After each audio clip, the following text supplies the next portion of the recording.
right, welcome back to Mind Over Emotions, the podcast. I'm your host, Herc. If you haven't already, follow us on Instagram at Mind Over Emotions _VDP. Follow us on TikTok as well at Mind Over Emotions, the podcast. If you'd like to come on the podcast and share your story, shoot me an email to mindoveremotionsthepodcast at gmail.com. Let's get to this episode. Let's do it. All right. Do me a favor. Introduce yourself, name, age, where you're from, you got kids, and relationship status. Oh. Name, Sasha. All right. Age, 25 and a half, plus 10. I was throwing me. I was like 25. He started counting. I'm from Seattle, born and raised. Okay. Literal Seattle. Like literally. I'm not from Tacoma. I'm literally from CD. Okay. So, just so there's people out there that say they're from Seattle and they're not. What's CD? Central District. Oh, okay. And I work a lot of time in Seattle. I didn't even know that. Okay. Yeah. And you have kids? I do not. Okay. And relationship status? Single. Single. How long you been single for? Almost 2 months. 2 months? Mm-hmm. Okay. All right. And how was growing up in Seattle? Growing up in Seattle was great. I've watched it change before my eyes, though, but I love it. It's home. Would you say Seattle's changed for the better or for the worse?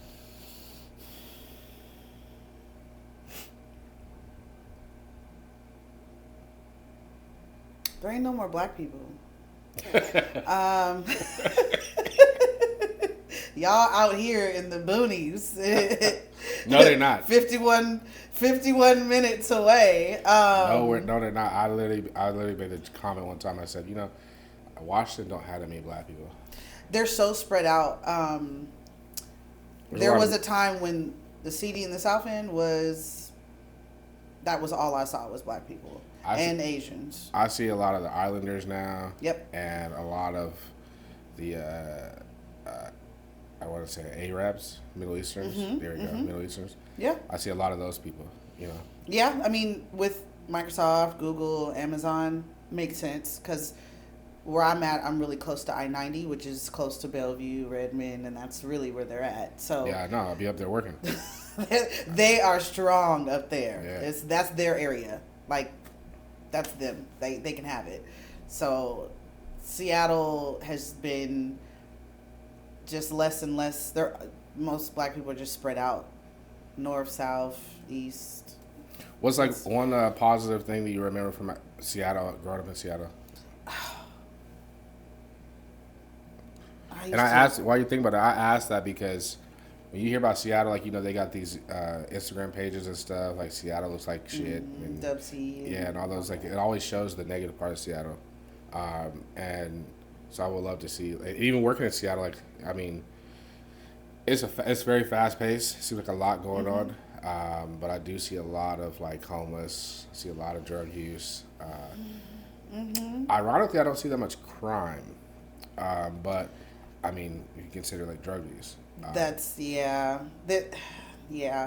that's really where the crime is. It's not really a racial thing like they would want you to believe anymore. That just isn't true. It's just the unhoused. Okay. That's kind of running things right now with the police. So when there's, you get people that say, well, I have to say there's a gun or something to get the police to come out, yeah. Because they're dealing with all the unhoused and the drug use, and somebody's running around with a machete. I think, like, just last week that was happening. So I think they unfortunately shot him dead. So, oh wow. Yeah, like that's really what. I mean, I would say my best memory is just back in the day. We used to be able to. I could walk up and down Rainier Ave. Rainier, Henderson to Rainier and Graham. I used to live off Graham. And obviously now I'm not doing all that. But, like, you could sit at the bus stop, and those were some really good crackheads at that bus stop. those are the crackheads that you could talk to. Like, they was cool. Like, one of them gave me, like, a dream about an angel. Like, a really good story. And I kind of believed her. Like, maybe that was an encouraging word from the Lord. I don't know. But you got some really good, really good crackheads. I think that it's kind of maybe a little slightly disturbed that one of your good best memories from growing up in Seattle is a good conversation at the bus stop with a crackhead. You can't, but we were able to do that. Like I could be out on the 7, that 7 ran all down Rainier Ave, and then up Prentice, depending on where you want to go, and we could do that. Now you know. I think I didn't that, need a phone or anything. I think that was for like the world, how it was for the world in general back Yeah. then. Because like even growing up where I was from, like we had like druggies and stuff like that, and they were, I wouldn't say friendly, but yeah, you could have better conversations with them. Like the drugs they're on now, like they're just they got the one drug, I don't know what it's called, I forget, but I'll never forget when I seen it. Like they just be like hunched over. Yeah. Like Fentanyl, and then they put it with horse tranquilizer now. Yeah. They're mixing it with all types of stuff. That just doesn't sound like a drug you want to use with horse I don't tranquilizer. understand. Yeah, but I remember I was working in Capitol Hill, and they told me I was doing security, and they said you got to go check behind these buildings every so often, right? No. So, it was my first day on that location, and I began to walk around the back, and it looked like a scene from The Walking Dead. Mm-hmm. Like literally, people were just walking around talking to themselves, and then the other ones were just like bent over, drooling. Mm-hmm. They have no spine. It's gone. Yeah, and I literally thought to myself, like, I was like, I wonder what would happen if like I push him. They probably would fall over and stay just like that. And you just seem like you're defenseless. You are. Like you can't even come up. Nope. It's crazy. So I don't think you can touch them either. I think you can get the drug on you. That's not good either. Fentanyl is like can go through your pores. Like it's crazy. Because I was working at one place and we had to handle money, and they're like, if you have to handle any kind of money, wear gloves because a lot of people come in here that be doing fentanyl, and you can OD from that. Yeah. And I was like, that's really scary. It is. Yep. So you can't really help someone anymore. Yeah, I just kind of like pray for him as I drive by. Yep. Pray for him. That's all I can do because I cannot touch you. Let me ask you this too before we get back to your story. Mm-hmm. What do you think about people who record the homeless doing homeless things? Do you think that that's wrong, or do you think that it's just like whatever you chose it, some kind of entertainment for us? I think that depending on the context, if you're trying to get the attention of a mayor or somebody in Seattle, I guess, like you want to send it and like make people aware of what's happening, or you're upset that your area is not being cleaned up or something. There's lots of break-ins. So if you're doing it for productive reasons. Yeah, if it's something you're trying to do, I can understand it, but I don't particularly think it's good to record them. Just because, I mean, especially when I've seen levels of it. So I've seen people that you can tell have first started. So their clothes still look good. They still look normal. They don't look dirty, but they took a hit. This may be their first week trying it. And it's sad because it's like, man, you don't got much longer until you're slumped. Yeah. And your clothes are disheveled, or you're wearing a dress next week. I mean, it's levels to it. I've seen that, and it's like you think they're normal, and then as I'm going into the gas station, he starts saying crazy stuff, not to me or looking past me, through me, and so I'm like, man, it's so sad. So I do pray for them. That's kind of, I don't think it's good. I think if there's a productive, or if there's somebody's family member or something, but other than that, if it's for entertainment purposes only, and to say, oh wow, look at this person slumped over, it's like, that's actually normal now. Yeah. That's a normal day in the life of living in Seattle. Because I was going to say, because I used to wonder, like, I had mixed emotions about it, right? I'm not going to lie. Yeah. I laughed at some of the stuff, It's wild. And then I started thinking, I'm like, well, it's kind of messed up because although as they made a choice, and I mean, all of us went through the drug program, we went through DARE and all that, I still know the DARE song, Yes. We all went through it, hat. and we all knew the repercussions of taking drugs. We all knew it. And so they still took they made the decision to take the drug, right? Yeah. But at the same time, it's like, why find laughter and humility over somebody else's downfall. Right. Their worst days or whatever. Like I just feel like that's something wrong mentally within us when we do that. It's desensitized at this point in the world we're in, just because I think that when, like, they were telling us not to take drugs, but they really never taught us of how you can get there.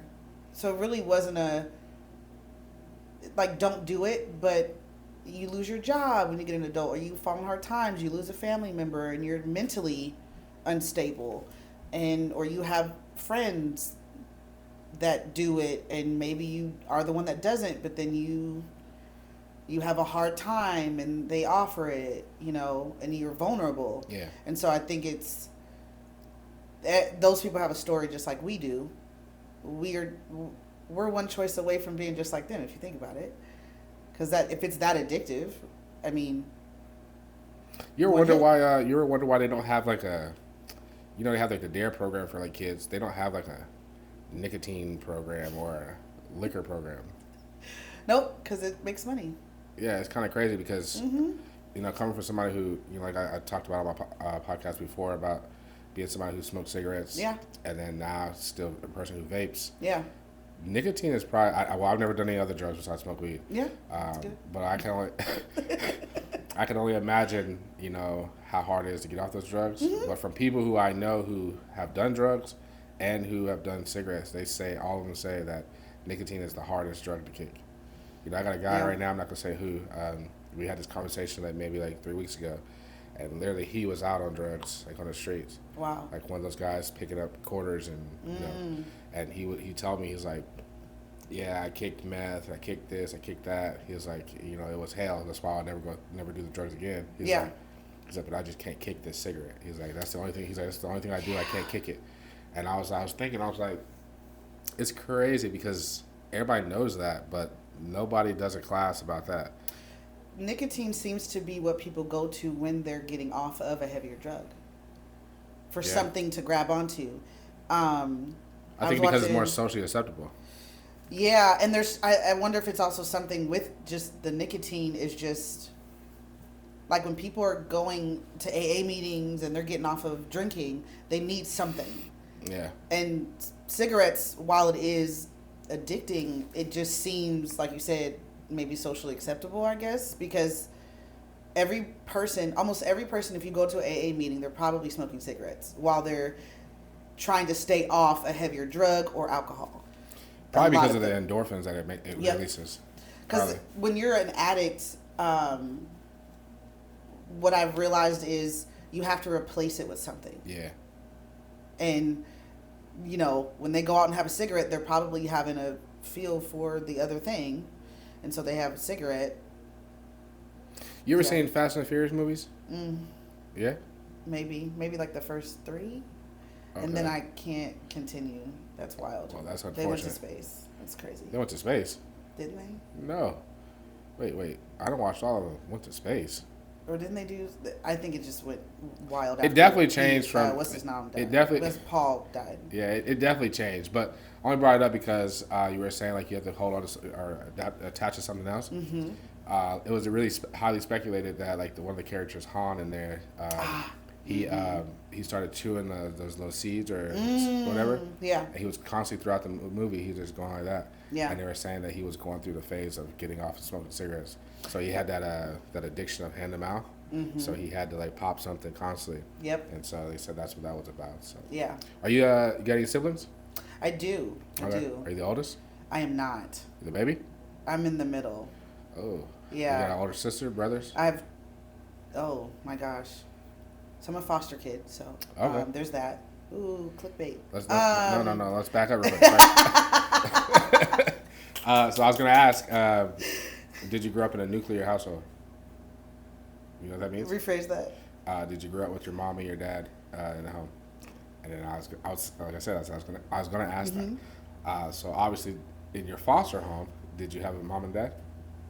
No, I had a village though. My mom is the eldest of 8, so. Your foster mom? Mm-hmm. Okay. So. What led you to foster care? Let's get to that first. Well, I was 4 months old, so don't remember. But I will say, from what I've been told, I was taken from the womb. At the doctor, like when she pushed out, she was not allowed to hold me. I was I guess what you call a crack baby. So. Oh, okay. So like she was going to jail or something? I don't think she went to jail, but she couldn't have that baby. She couldn't have me. Oh, okay. She could like have me, but she could not. Yeah, the doctors. She was on drugs because once you go in and have kids and they do all the blood tests, they were like, "Nah, you're high." Okay. So, yeah, I was told I wouldn't be normal and walk normal and learn the same as other kids and all the good stuff. So that explains a lot. No, I'm joking. I'm up one. No, I'm joking. You are definitely up one. Let me. No, I'm joking. Okay. But no, okay. Your siblings that make you that you're talking about, are they your blood siblings or are they your foster siblings? I have both. I have an older sister. Oh, so you guys were able to stick together? No. I usually, but when people ask me about my siblings, I just say I have the 3 and the 1. I don't tell them, oh, I'm a foster. I just say I have an older sister. I have 2 older sisters, and then I have 2 under me. Okay. But now, yeah. Which ones are from foster and which ones are from biological? So 3 of them are foster, and there is one out there that we don't know where they are. Okay. It's a boy that my birth mom had. I think they're So probably. if you're watching this episode and you might think that you're Sasha's brother and you look like a little bit like her, go ahead and choose a comment or shoot me an email to monderemotionthepodcast@gmail.com. We'll have you come on the podcast. Yeah, you got to go through him. Maybe get you to meet him. Probably. Yeah, I'm too old for this already. I'm dreading doing the 1, 2, 3 and me. They went into bankruptcy, so I don't know. I'm gonna do something, but I don't know. I'm scared to do my ancestry because my God. Yeah. So 3 known blood, Okay. and then 1. My mom had a daughter 18 years before me. So. Okay. Yeah. How was growing up in foster care for you? You know how they say the system always treats the wrong ones right and the right ones wrong. So I've been told a lot of not so great things. I think there's a few times that they tried to take me from the family because my mom hadn't fully adopted me, like on paper. And their big thing was after a certain age, when you have them from birth, or got me at 4 months. So from that, I think there's a certain age. I think it's 7. I can't remember. Please don't quote me and kill me in the comments. But there's an age where they're like, you need to adopt or give her back to the state. So I've been told that there's been a couple times of that. And out of respect, I won't give too many details. There are some other details with that, but there were a lot of, my mom would have to kind of be really harsh about what to tell them and what not, because growing up in a black household, being black, and then growing up with a church family, whoopings did happen, spankings, and all the foster things. care? No, with my foster family, yeah. Yeah. Okay. And so those were things that I had to be kind of told, don't tell them that. I slipped up and did it one time, and I'll never forget my mom's do not ever. You tell me. You don't tell them that. Yeah. And then I will tell you, what to say. So when those things would happen, that one time it happened, they had to up the visit. So I think it was, I don't remember how long in between the visits it was, but when there was an incident, then they would have to come more often to check on me and ask me questions alone, watch me play and stuff like that. So do you think that growing up in foster care, do you think that, because in the black community, for sure, I can't speak for any other communities, mm-hmm. We, spankings and mm-hmm. whoopings or whatever is common, right? But when you're in foster care, do you think that that's a good thing to do? Like to spank your foster child? Yeah.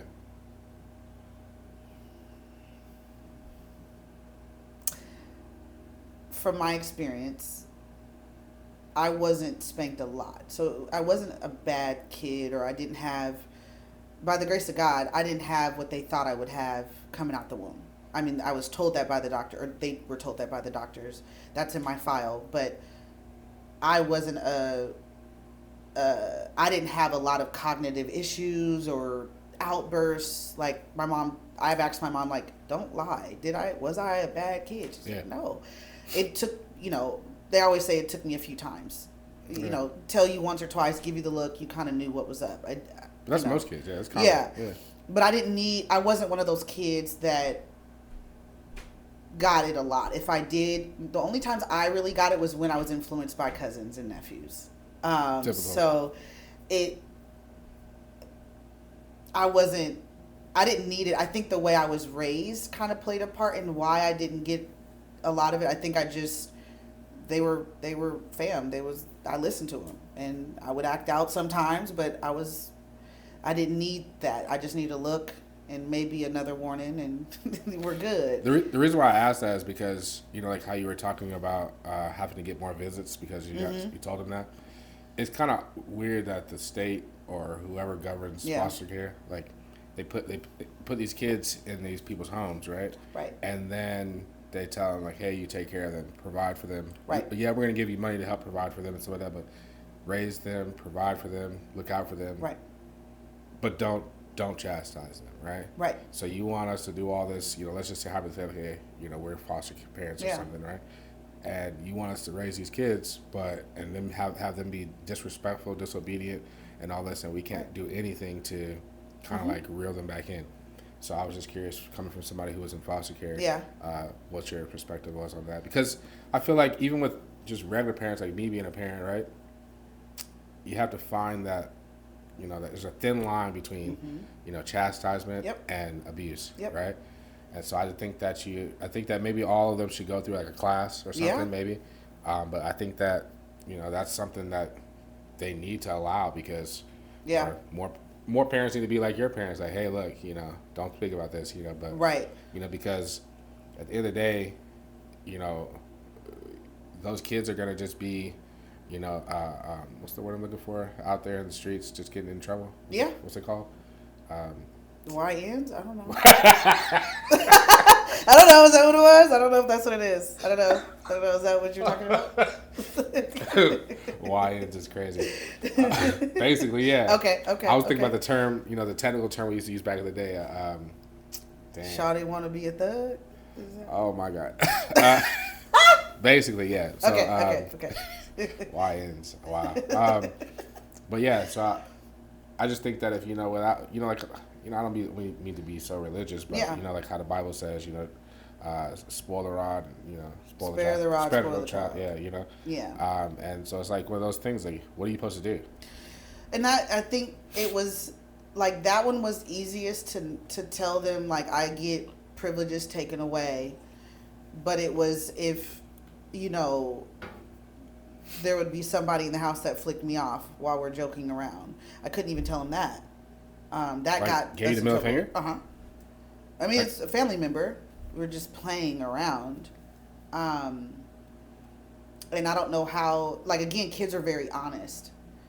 And so when you're dealing with, oh, you were playing and how was that with this person? And they start leading certain questions into, like, okay, because that person was a male. And so what's sad is they kind of targeted the family in a way that I would say. And so I got what it really was, because I just remember this, so I apologize, but it was easier to say I get privileges taken away. I really had to not talk about playtime, or I had to be careful of, like, because the middle finger, no, but, like, they took that and, like, ran with it. Why? These people, do they not, like, have kids? Do they not grow up in a family? Like, that's just how it goes. Nope, I couldn't even I'll never forget having my, they were watching at our grandparents' house at the time in the CD. I'll never forget my cousin playing airplane with me, and I don't remember how old I was, but I was young. Uh, I don't know. It was like no bigger than a minute. And airplane is like when they're laying down and you're flying, Mm-hmm. and they were trying to talk about that, and it was like I'm of age. I'm probably maybe 7, 8. I'd have to think about it deeper to know when it was, but I was young. And they like I remember seeing my aunt and the family like get on the people that were there like this kid has been in our family this long. Yeah. And you're talking about airplane. It was I won't say a headache, but it definitely was. I don't remember it being a good time dealing with them. Did they ever like stop? Or you had to stop having to deal with them? I mean, Like when after high school, didn't you get adopted by them? No. No. Okay. Still birth mom's name on my birth certificate. You ever meet your birth mom? Did. How'd that go? I met her. I don't know. I was like turning 25 or 27, and she came to visit from California, and I was okay. It was my birthday. It was kind of a hot mess. How'd you guys get back in contact? Well, I've talked to her on the phone before that. Okay. But her physically, I've never met her, or from my memory. She had visitation at a time when I was a baby. Okay. But then she locked me in the closet, and that's why I don't like close spaces now. Wait. She locked you in the closet? Yeah, there was a short time that she had visitation. And my mom, and when I say mom, I'm talking about my foster mom, because I call her Jackie. That's her name. No disrespect. I just don't know the woman as a mother for me. Gotcha. Yeah. But yeah, she had visitation, and my cousin would kind of bring me over to her house, and my mom had done it a couple times. And there was just one time my mom said the way that you screamed when we pulled up to the house, she knew it wasn't normal. And so that's when she told DSHS, like, no, we're not putting her back into that house. Yeah. Come to find out, I would cry a lot. I think it was an ear infection the whole time.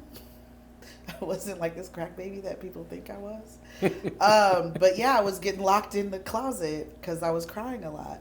And my older sister, my blood older sister, she was the one that did tell the truth about that because she was in the house. Yeah. And so I would get locked in a closet.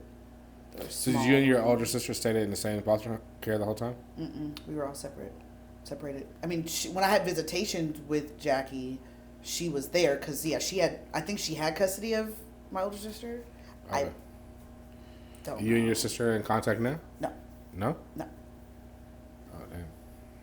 So you have a sister out there and a brother out there. Damn. No, I know. I've met her. I've met everybody but the one unknown. But I mean, you've met her, but it's almost still like Jackie, because you know her, but you don't know her to be a sister. Right. I don't. My mom did try to get my siblings, but because they had parents or somewhere, the state didn't allow it. Tried to get my younger brother, because he lived close by, but he had his dad. So it was like, no, he needs to go with his blood relative, whoever's next. So. Were you said your foster parents were black? Yes. Okay. What's your nationality? Black. Light skin black.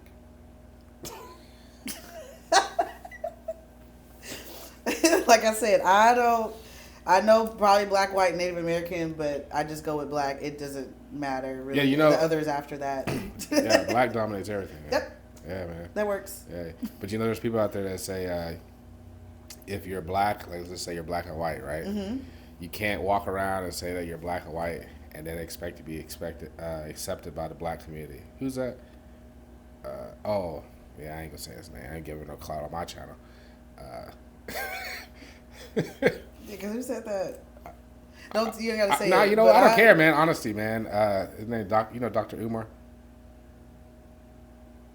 Yeah, Interesting. he says that. He always says that. He says, because they were talking about Drake. He's talking about that, and they're saying, you can't be like, oh, I'm, white and black, or I'm black and white. You gotta say like you can be both, but you gotta identify as just black if you want to be accepted in the black community. And I'm like, who made you the spokesman for blacks to tell us what's acceptable? Because I don't think that there's too many people who walk around here who are black, who are just black. Like they got something. Everybody's got something. Yeah. Well, I mean, I'm kind of doing what he's saying. I'm identifying with one. No, I don't think it leads to acceptance though. I think that's a stretch. Yeah, you can identify like as black because it's easier, and it's just like that's what I identify. That's what I'm closest to.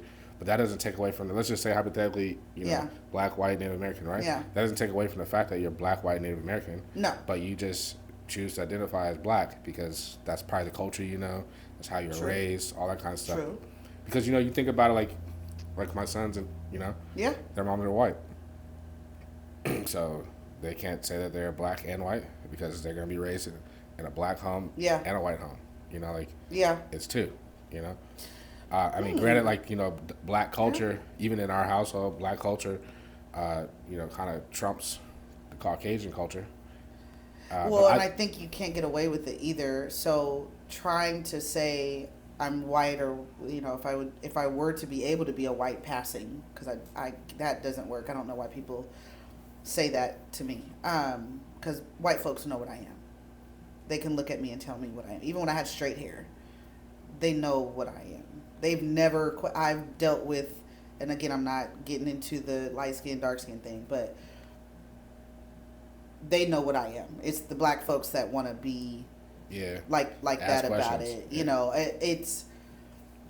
I think that even saying that you're like with your kids, it's undeniable that they're mixed with something of color, right? So as they get older, their features are going to come out. So they're stopped by the police, and that white cop knows what they are. He can't stand there and be like, I'm white. No, it doesn't, So let me ask you this question real quick, though. Yeah. Seeing that you just met my sons, right? Yeah. Like, right before we did this episode. If you didn't know they were my sons, and you just seen them with their mom in the grocery store, would you assume that they're biracial, or would you assume that they're white? They're definitely biracial. That hair, the complexion, it's Mexican or black. Beautiful babies. Yeah. And they are of mixed race. Yeah. Yeah. Because when they were younger, I used to always joke, I'd be like, oh, they're going to have a time trying to explain to the black culture that, hey, I'm black.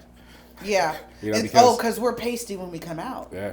But even then, now, with my son who's about to be 17 months, he's still so light, Yeah, but I can tell. Yeah, I hope you can, because I can. I know he's black. Yeah, I can. But I just know if he doesn't darken up just a little bit as he gets older, I could just see him being in school and he'd be like, yeah, I'm black. He's gonna be like the guy on Him. The movie Him. The football player. Okay, I'm not tracking, but okay. You didn't see the movie? No. I'm not okay, gonna lie. Did you watch Atlanta? The show? No. Oh gosh, okay, never mind. But we'll just go with that. Tariq, he's an actor. Tariq. No, I didn't watch the show. Okay, well, that's when you guys watch this, you'll know what I'm talking about. I might have to go back and watch it. It'll be educated. I'll show you a picture of him later, but he played different roles that had to do with. In Atlanta, there's an episode where he played a mixed kid trying to get a scholarship at the school, and they did like a black, how black are you test type thing, and he was so mad because his dad was black, and he was saying I don't got no money, I'm not filling out no FAFSA, I'm not, you better get a job, it was saying stuff like that. And he tried to get the scholarship, but his skin tone was so fair, and he didn't answer all the questions right, and Then he ended up burning the school down. So like, yeah, white people shit. You gotta, yeah. I mean, that episode was like, and he played it so well. And then he ended up at the end working at a Best Buy, brushing his hair, and the girl he liked in high school, yeah, he was trying to holler at her, but like trying to be black about it. This movie's called Him? No, this is Atlanta. Atlanta. And then that same actor played in Him, the one that just came out with Marlon Wayans. All right, I'm gonna go watch the football one. Yeah. Check back in about 2 months and ask me about it. I know. I got you. You can watch clips online. I'll watch it. I always need something to watch. Yeah. Let me ask you this: so, growing up in school as somebody who was in foster care, how would you say that that affected your popularity? I guess you could say, or social life. Oh, I definitely got made fun of. Not a popular kid. You got made fun of because you were in foster care? No, I got made fun of because of my complexion, my hair, and I think school. I mean, I went to school. I was good. I think that I remember going through. I went to almost every school in Seattle, like with elementary, pre-K and stuff. Why is that? Don't tell me you're getting kicked out of school. So, again, let's go back to me not being a bad kid. However, if you were not dark-skinned, I did not listen to you. So. Okay. Why is that? I don't know why my brain did that as I grew up in this family of dark-skinned, beautiful black people.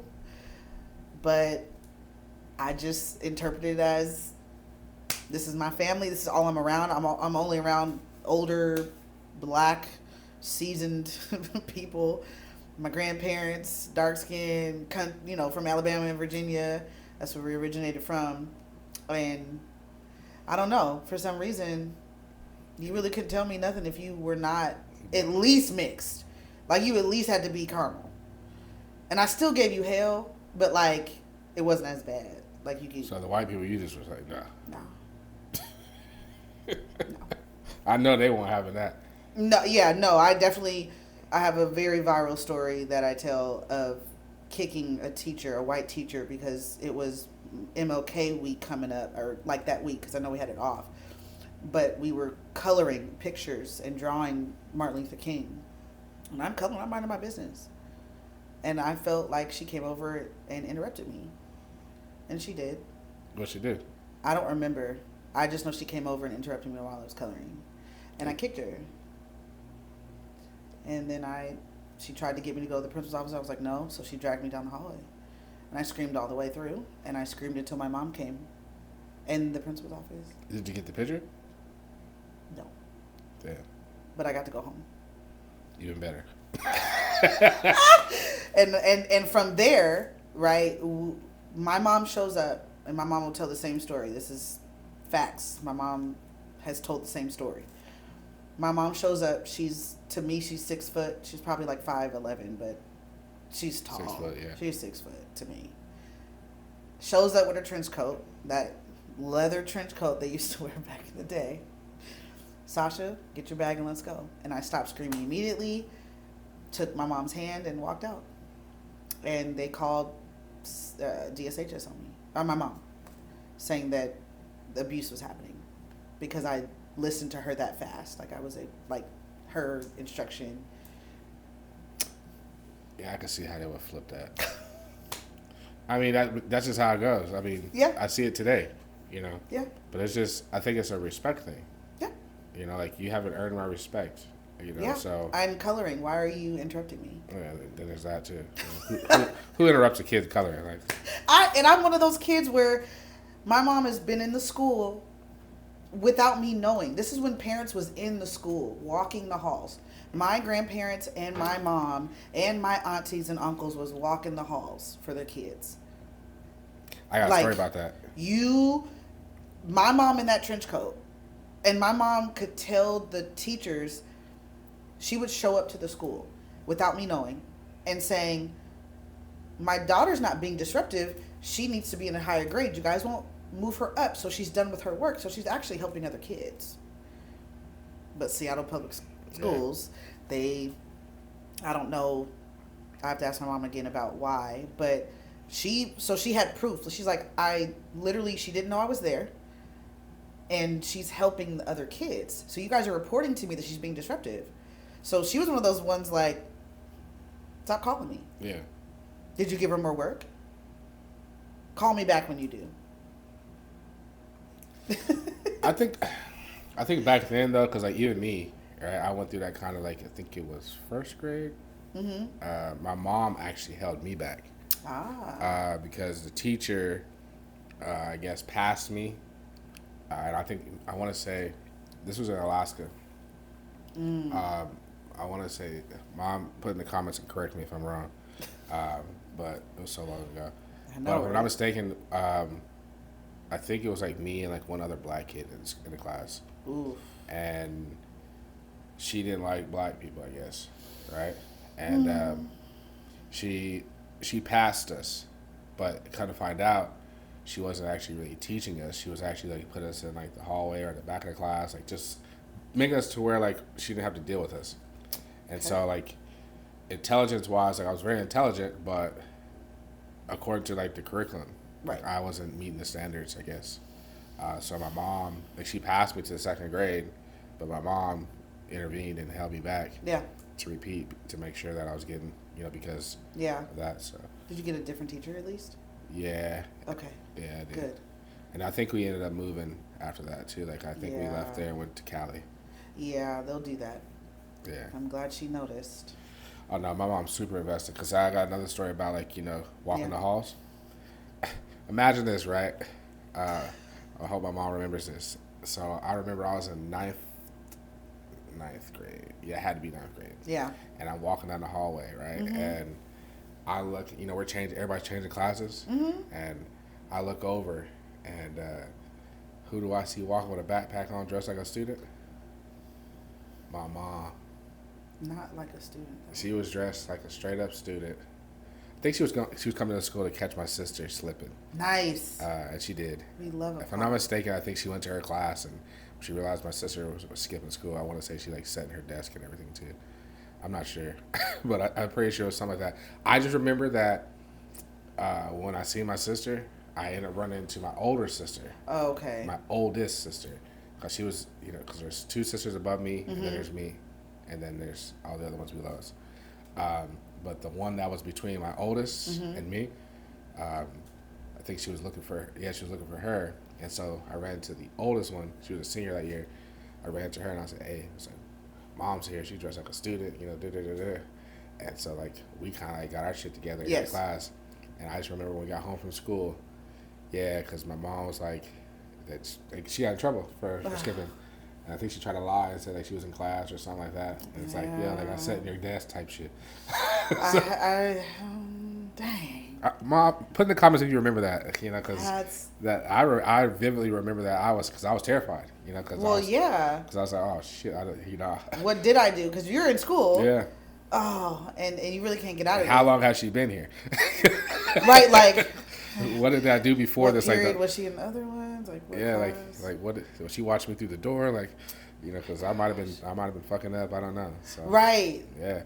So that was back in the day where kids weren't doing this gentle parenting. So no, and we were allowed. I don't know if they are now, but we could do that. Like my grandfather, he worked for Leshai, which is a school.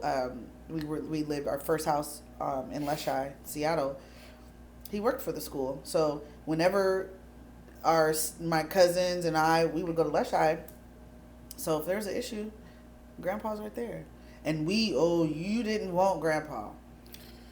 Yeah, we had a grandma like that. Don't want Grandpa, and then you don't want Grandma's because she's quiet, but she has a yardstick. So you don't want neither one. You ever had to pick a switch? Do you know what a switch don't is? remember. I know about it. I've heard it, but it wasn't me. Okay. I've seen it happen. But my grandmother's yardstick was a real big one in the family. Yeah, picking switches is the worst. Yeah. I remember the first time I came back with a small one because I came back with like a Go pick your switch. No, pick a better one. Yeah, man, you better pick the right one the first time. Right, because if you don't, and I go get one. With that, and just the fact that you want to be funny.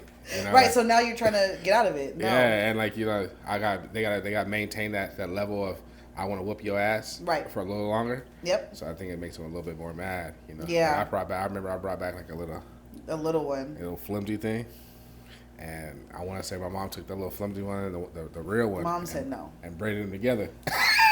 Not a braid. But honestly, I have no regrets about about that because I feel like I survived. We're good. Yeah. I don't want to say survive because survive makes it seem like I was abused. Yeah. I'll say that it raised me to be a man who can confidently look at you in your eyes and say I've never been arrested. Yeah. There you go. A man who can say that I don't commit no crimes. That I'm an upstanding person. So it created a level of discipline. Yeah. And fear. Yeah, like of so breaking rules. Yeah. Like I think that's what these YNs are lacking. No, seriously, because literally. I remember back in the day, like for me, like you walk by a group of like older men, right? Yeah. And there's a level of like you could feel it, like a level of respect. Like you knew like if you fucked up, then the older dudes might slap the shit out of you. No, literally. Like, and nowadays these YNs, I had some dudes walk by me when I first moved to Washington. I was downtown in Tacoma, and we're outside this bar, and we're just kind of like standing there up against the car talking. These young dudes walked by, and I was just saying what's up, right? Oh, they literally looked at me like this, like looked me up and down like they was gonna fuck me up or something. And I'm like, first off, like I know I ain't the tallest. Right. But I am a pretty, and I'm just like, you do realize that if I get a hold of you, it's over. But then, literally. But what they realize also is that they had no intentions of fighting. Right. They had that, and they're on edge. They don't even have a respect of just like you greet people as they're walking by. What's up, bro? That's common that I grew up with. Is like greeting people, and it was a normal thing. So now when I do it, I get looked at weird. Let me ask you this: as a female, I don't know if females do this. Do y'all fist bump? In the gym a lot because we got chalk on our hands. Okay. So fist bumps do happen. I think that depending on the area you're in, the world has become a place where in the workplace, sometimes you do that if you just for comfortability because the world is so different. Because growing up, we fist bumped our friends. Yeah. Like I never fist bumped a grown man as a kid or a teenager. But these young dudes these days, like they be like, "What up, man? What up, man?" Like, I mean, I know that I appear to be younger than that my actual age, but I mean, I'm grown. Yeah, I'm a hugger, actually. But hugging is a I feel like hugging is a sign of endearment. But I'll hug anybody. That's different. But a fist bump? Yeah, I mean, a fist bump is kind of.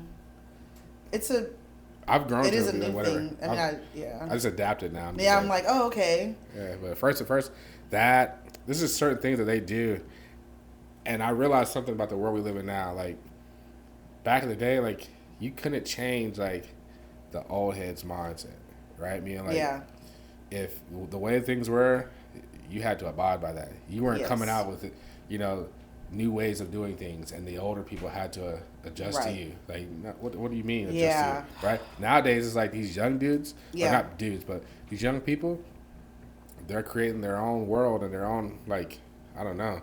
And we're, as adults, so we're being ran by them. Like, we have to adapt to theirs. We're having to adapt to the way the world is going because the way that we had it is gone. It's going away. It's not there anymore. It's weird to me, man. Like, the things that, like, the things that we have to do to appease these kids. Yeah, it's very the generation under us, multiple under us, I guess. Showing my age. They're kind of running things. That's what I'm saying. In the world now, really, it's not. We're not. It's not. Anybody our age and up is. We're just sitting back. We're just trying to make it. Yeah, we're just trying not to go to the grocery store and get shot. Right, that's it. I'm not trying to make no big changes. Y'all got it. Younger people, y'all got it. The younger I'm not trying to be your friend. Like, I'm not trying to. Yeah. Like, we're not hanging out. Like. Yeah. I'm just trying to survive in your world. Right. Because kids, family now. You young cats, go ahead and revolutionize things. You know, let's see how I'm gonna sit back. I can't wait to be one of those older guys who'd be like on a rocking chair on their porch, yep, and just sit back and watch the world. You already lived. I already lived. You know what I mean? So it's like I'm good over here, but I see what y'all doing. It's moving so fast that we're kind of there already. We're just like learning all the new stuff, and I can't keep up. What made you realize that you're getting older?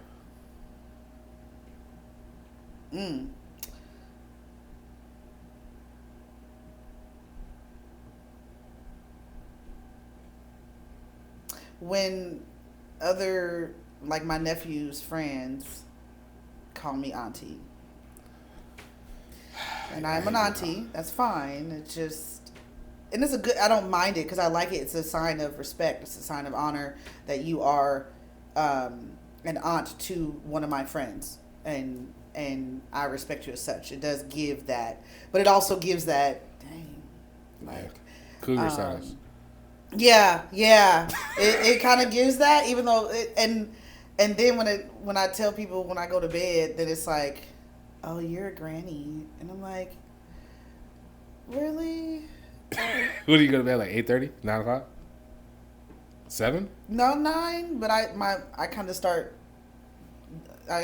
going down by about 7:30. My body's I ain't even home yet. And that's the thing. That's where I'm on a time clock. If I work out that day, because I usually get home by 7:30, sometimes 8, and so that means I gotta get going, shower. You might be a little angry now right now. Right, like it's time to go. Like it's time for you to go to bed. Like on those workout days is when I definitely do not do anything extra. I just get home, shower, wash my face, put stuff in the microwave that I prepped, and eat, and then just stay up long enough for the food to digest a little bit, and then I'm going to bed by 9:30. You want what made me realize that I was getting older? I would love to know, because I don't know. I'm trying to it's kind of think the same of thing. ones. Yeah. It's kind of the same thing, but it's because like in my friend group, like I'm always have like the younger demeanor. Like, I dress probably like more close to like the younger generation. Yeah. I use their lingo when I'm not on the podcast. Yeah. You know, all that kind of stuff, right? Yeah. And I was accepted by the YNs, like, you know, like he's one of us. He wears Jordans. He wears, you know. I know. Right? He's one of us. Jordans will always get you in with the young kids. Yeah, like you wear the beanies, you wear the hat Yeah. backwards, you know. I don't do the sagging pants and stuff. Like, that's just, I can't do it. I wish that would just go away as well with, you guys are running things, but kind of change that, please. Yeah, change the narrative. That and skinny jeans. Like, I can't, Well, I mean, my legs are too If they're going to be big. skinny, make them, sit them above your butt. Stop sagging. It actually looks worse with the skinny jeans. It looks crazy. Yeah, the sagging, I feel like this. These kids would definitely not survive back in school because, do you remember back in school were you sagging in school? I know you weren't sagging probably, but. I had a tomboy face, but I never sagged, no. But you know the guys in school, they were sagging and the principal would be like, pull up your pants. Tight. You get sent home for not having a belt on. They did not play about that. You had to have a belt on. Especially, it's like, if you didn't have a belt on and you weren't sagging, you can get away with it. Yep. But it was almost like dress code. Like, you had to wear a belt. Yep. Like, I remember I got caught without a belt on. They're like, where's your belt at? Yeah. And, but my point about when I got old, feel like I was getting old was these young dudes called me. It's like, he said, I came into the gym. He's like, what up, Unc? And I was like, I just kept walking. I'm like, you're not talking to me. You're not talking to me. And so, so then later on in the gym, I was having a conversation, and then one of them was like, yeah, Unc over here, you know, he's still doing da-da-da. And I'm just like, wait, hold on, you talking about me? The whole time. And he's like, yeah. I'm like, bro, don't call me Unc. And he was like, oh, man, we don't mean no disrespect. I was like, I just kind of got like frustrated. Yeah. And then I started sitting back. I talked to another guy, and he was like, you know, it's kind of like a respect thing, really. Yeah. And they kind of broke it down to me. I still didn't like it at first because it made me accept the fact that, yeah, I done crossed over. Yeah. And then I realized I was getting older too. When when I compete, I get the option to choose the open weight class and sub masters. Being in the sub masters is crazy work. Yeah, like I remember when I joined, sub masters seemed so far away. When I started doing powerlifting, it seemed so far away.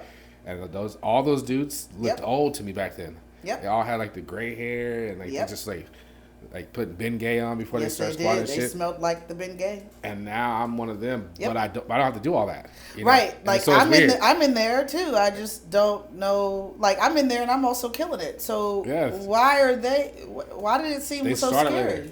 Because they started later. That's what it was. That's what I always say. That's true. They needed something to get active. The doctors told them, like, hey, like, Your heart's going to give out in Yeah. 3 months if you don't get active. So yeah, like you might be a diabetic if you don't do nothing, like, all this kind of stuff. And so they needed something to keep them active, and they got the powerlifting. Cool. Cool. But I just happened to see them at the meet, and I'm like, oh, no, that's going to be me you're one day. part of that group. Yeah. No, I ain't.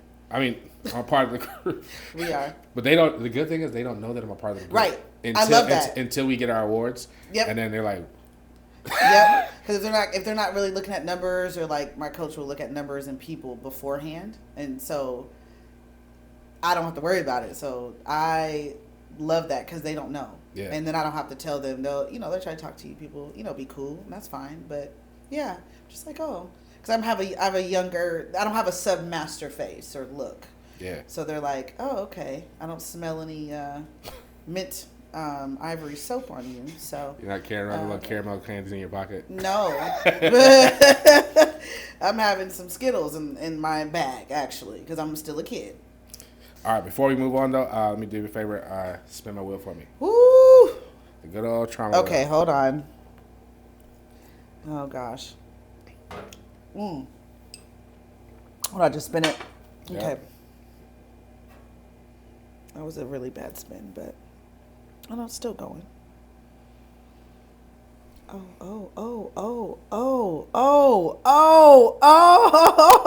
wanted it to be the blue one. That's okay. All right, so we'll do self-care and we'll do emotional abuse. Ooh, that's crazy work. So, which one you want to do first? Self-care? Sure. All right, so for self-care, it's just like what kind of things do you do to kind of like keep... Obviously, you remember the premise of my podcast is mental health. Mm-hmm. So what kind of things do you do to kind of like keep yourself, mentally stable?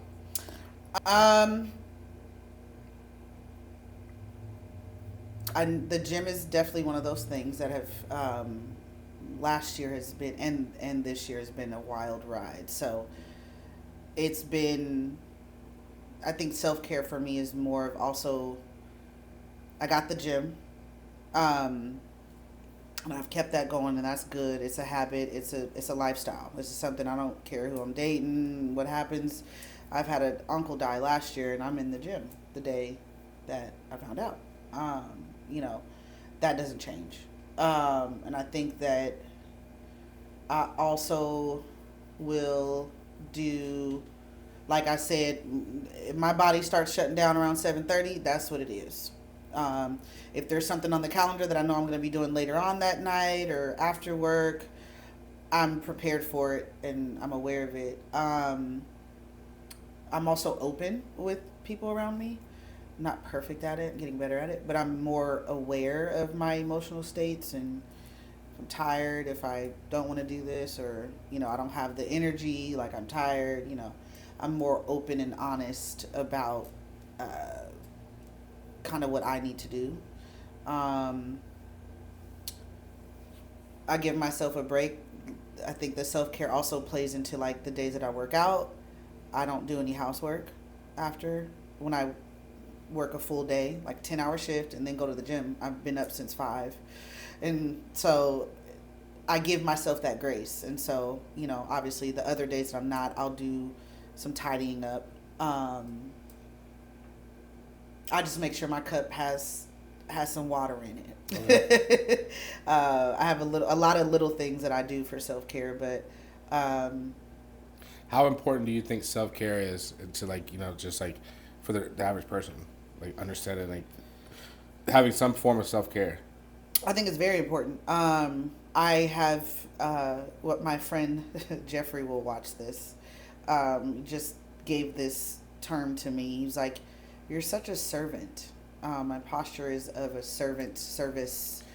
And so I do have to be very aware of when, the cup might be empty, or when I cannot help this person, or when I can only do a certain amount that, or a certain level of help or assistance that they may need more, but I can only do this. And so I think a part of self-care is also advocating for yourself. And, yeah, for sure. Like, I want to be that, but I can't make it. I don't want it to be maladaptive. So, Oh my God. It's been like 10 episodes since somebody dropped that word maladaptive. Oh, it's man. back. Yeah. So, I think it's very important. We lose ourselves in being busy a lot, and we have these goals and dreams, and yes, but you got to give your mind a break. So even I have podcasts that I watch that are like deep podcasts, but then I also have like the ones that's just like mindless stuff, like a comfort level podcast, and Two Hot Takes, where they just read Reddit stories, some crazy Reddit stories. Would you consider this podcast to be a deep podcast? I think it would be a mix, right? Because you're getting life stories, you're getting some mental health stuff in there. You know, we're laughing and talking about different subjects. So I think it would be both. Like, it would be a podcast that I would watch. It would be in a rotation of my other things as well. Like, it would be something that I could watch in medium. Like, if I do need a break, but if I do want to, like, hear some other stories, like, I kind of know where I'm at. Like, after my ride home today, I'm at a space where I need some edifying talks while I'm driving. And then there's some days where I just want to hear some wild, crazy stories. Okay. So I would say this is a good mix of that. Yeah. Okay. I would say that. Before we get into emotional abuse, I'm going to ask you my famous podcast question. Oh, God. Love or loyalty? What's most important, Ooh. and why? Ooh. Okay. All right. Love or loyalty, and which one is more important? Which one is more important to you, and why?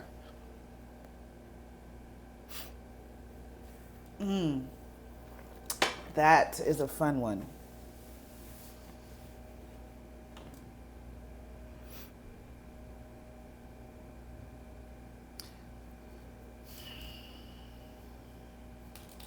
I would lean more towards loyalty. So I think loyalty and respect kind of go. I don't have to love you to like be. Ooh. I'm thinking loyalty just because, and I have to talk some of these. This is a wild one. Go ahead, do your thing. Loyalty. I have a big thing with integrity, right? Okay. And so I think that if I have no loyalty to me and where I stand with stuff, or how I treat people, or how I walk around and see the world, and the love that I show and respect that I show people, and the loyalty that I have to the people around me, it just seems like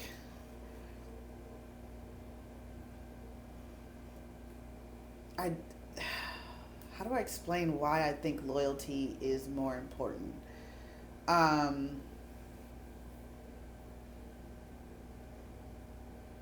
also don't think you can have in some ways, I don't think you can have one without the other either. It's a tricky one. Love is a choice. Love is a daily action. Love is a daily, Would you say that being loyal to somebody is a choice, though? I mean, but if you're not loyal to yourself, you really can't be loyal to anybody. If you don't hold yourself to a... But I'm asking about for you. What's most important to you? Not in general, like just I would to think you, to Sasha. For me, it seems like loyalty. Because like for me, loyalty is like the most important thing. Yeah, I think with loyalty... Because with loyalty, like you're gonna always, no matter what, even if you're gonna put yourself first, right? But you're never gonna do anything to, go against me. You're never gonna do anything to harm me. I'm not saying that you got to be like a yes man or a yes woman if you're in my team, but you're gonna be. You're not going to do stuff that's going to be, harmful to, me physically, mentally, Yeah. emotionally, and even reputationally, right? You're not going to do Right. anything that's going to bring negative, connotation towards me and my, what I got going on. Right. I'm not saying, like I said, I'm not saying that you have to be 100% like supportive. I'm not saying supportive, but like I said, like a yes man. Like you don't got to be like right up under me, like, oh yeah, I'm on whatever Herc's on. Right. But at the same time, you're not going to be out there, bashing me, my Right. podcast, or dragging my name through the mud, or Right. you're not gonna be doing stuff like that. So like, I can trust that, like if I walked out this room right now, let's just say, all right, let's just say Yep. you told me you're loyal to me, I can walk out this room right now and be a group of people in here that I know that don't fuck with me, right? And I Yeah. can walk out the room, go to the store, and when I walk out the room, those other people who's here, they're gonna probably talk shit about me, Right. and I know that you're not going to join in on them. You Yeah. might not jump up to my defense, but you're not going to speak on the situation and be like, join in and be like, yeah, I really don't fuck with her, but Yeah. did it, Yeah. So I think I would say I've been put in situations where I've had to tell, the truth to someone, and the unfortunate part was where their loyalty showed because they didn't believe me, and it was my fault that your dude tried to talk to me or whatever went through there, right? That's happened to me, and I've been the person to try to be the good friend and be like, yo, so this happened, and it turned into, you're mad at me, you're blaming me, I'm the problem, and so it kind of shows kind of where your loyalty is, even though you call me family. And so I feel like loyalty, yeah, now that you say that, it would be better for me to know where I stand with you, with or without love. would you say that would you say that somebody who's loyal to you, they in order for them to be fully loyal to you, they must possess 100% integrity with you, though? Yeah, like who when nobody's watching, when you're behind the scenes, when you're at home, or when you're talking to a friend or a family member, and I'm not there, who am I? How do you treat me? How do you honor me in those spaces?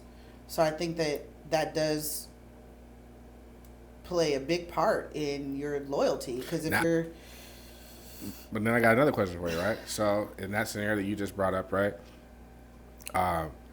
If your friends or your friend who's supposed to be loyal to you, he or she's in the situation where they're with some other people who don't really fuck with you, right?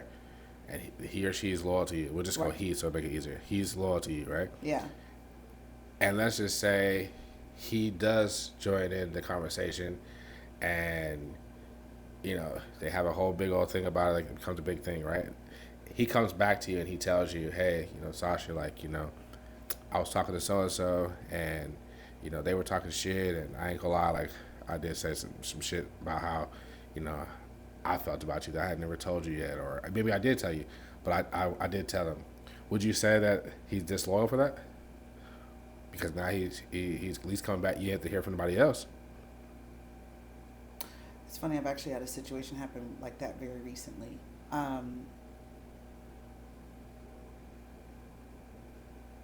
I would say that would cause a rift between us both, but there would be a respective, like, thank you. Yeah. But now we got to have a talk about why you felt the need and your character, because you've obviously been holding on to it long enough to be able to just help them talk about it. Yeah. So you've had it before. Yeah. So let's have a conversation about how I'm being treated in those spaces and why you felt the need to add into it when you could have come to me. And maybe not that phrasing of like, you could have come to me, because clearly we got to have some accountability. We're not perfect, but let's have a talk about, yeah, I'm probably don't trust you for a while. You're going to have to probably rebuild a level of trust with me, but I am curious as to why you felt the need to tell them and not me.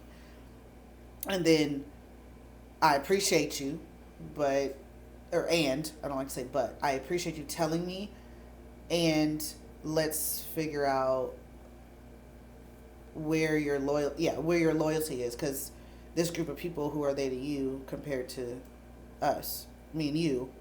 And again, just why? Where did that come from? And what? Everything's a learning situation. I think we can all learn if we're more curious. I've learned that as well in the last couple of years. Like, if you're more curious, it doesn't mean that we're going to be buddy again. Yeah. But I am curious as to why that happened. And so, yeah. I think that is a level of disloyalty, but also an integrity where there's that conviction of, like, I need to tell her. Yeah. So you do have some type of conviction in your heart to say, I care about her enough to, like, let her know, but also tell the truth about where I was at with it too. Because there are people that will say, oh yeah, they were talking mess, but they don't tell the part about their part. Yeah. And I've had that literally just recently happen. And it caused an entire big deal. So we would call that respectful disloyalty. Just as disloyal as all get out because you didn't tell your part. Yeah. And then led No, I was saying the first part where you were disloyal, but you came back and you at least told me, like, hey, like, you know, XYZ. You know, I think that you can be disloyal and still have some kind of dignity and respect. Yep. You know, but I think that you become a coward when you form disloyalty and then you become in denial. Yep. You know. Yep. I always tell people, you know, I tell you the truth. Like, sometimes I used to get in arguments with this with friends, family, and stuff back in the day. Like, you know, like, oh, you're rude, you're this, you're that. You know, because of the way that I tell people stuff. Or, you know, I didn't really care about people's feelings, and I used to always say, well, you know, I'd rather you respect me because I told you the truth than hate me because I lied to you. Yeah. Yeah. Because at the end of the day, you're gonna get the same result. Like, for instance, like, in a relationship, right? They're gonna still break up with you, or they're gonna still be mad, right? Yeah. But somebody can the what happens next. And I learned this, from a relationship I was in when, you know, coming out of high school. The everything that comes after the situation is governed by what you did in the midst of it, right? Meaning, like, if you're asked a question, right? Let's just say you're talking to a guy, you ask him a question, and you know the answer, and he looks you dead in the face and lies to you. What you do next is going to be much different than if you ask that question and he looks you in the face and he's like, you know what, and he tells you the truth. Yeah. Right. Either way, you know, let's just say it's something super bad, you're gonna break up, right? Either way, you're gonna break up with him. Yep. But when you see him in Walmart, or you see him at the club, or you see him, you know, at the stoplight, it's gonna be much different if he lies straight to your face than if he lied straight to your face, or if he just told you the truth and spared. Because some people say that it's sparing your feelings, right? It's fragilizing, actually. Yeah, I think that it makes your feelings worse, worse than me just telling you the harsh truth. Like, you know, I did this because that, I feel like that cares more about your feelings, because it's the opposite of the fragile. You know, you're making it tougher. You know, like, you know, and then plus, for me, it's not about you. It's about me. Yeah. You know, like I told you before we started the podcast, it's easy to argue the truth than a lie. You know, why did you do X, Y, Z? I can tell you why I did X, Y, Z. Did it. It's gonna make a lot more sense than if I tell you a lie and then you be like, well, why would you do that? Right. Because typically a lie is out of character. It is. You know, but if you tell the truth, it usually aligns with who your character. It actually makes sense. Yeah. That's why I say when people lie to you, they call you. They're indirectly calling you stupid. Yep. Because that person, you know, that person who's lying to you, you know their character, and then now they're telling you this lie that doesn't align with who they are at all. Nope. And they want you to believe that just for that split second, you know, that you decide to do X, Y, Z, and that's not normal. You know, and typically that's usually they're lying. You know. Yeah, they usually do that. So that's the line they use, and that makes you that's a good one. That they're actually they're calling you stupid. Yeah. Yeah, I've been saying that since I was like high school. You're what do you call it? You're playing me for a fool. Yeah. And most of the time, people know the answer or have an inkling. Yeah. Especially women. We both. I hate when people say that. I would say men and women. Let me say this: men and women both have it. I think men just don't care as much. They don't. It's there.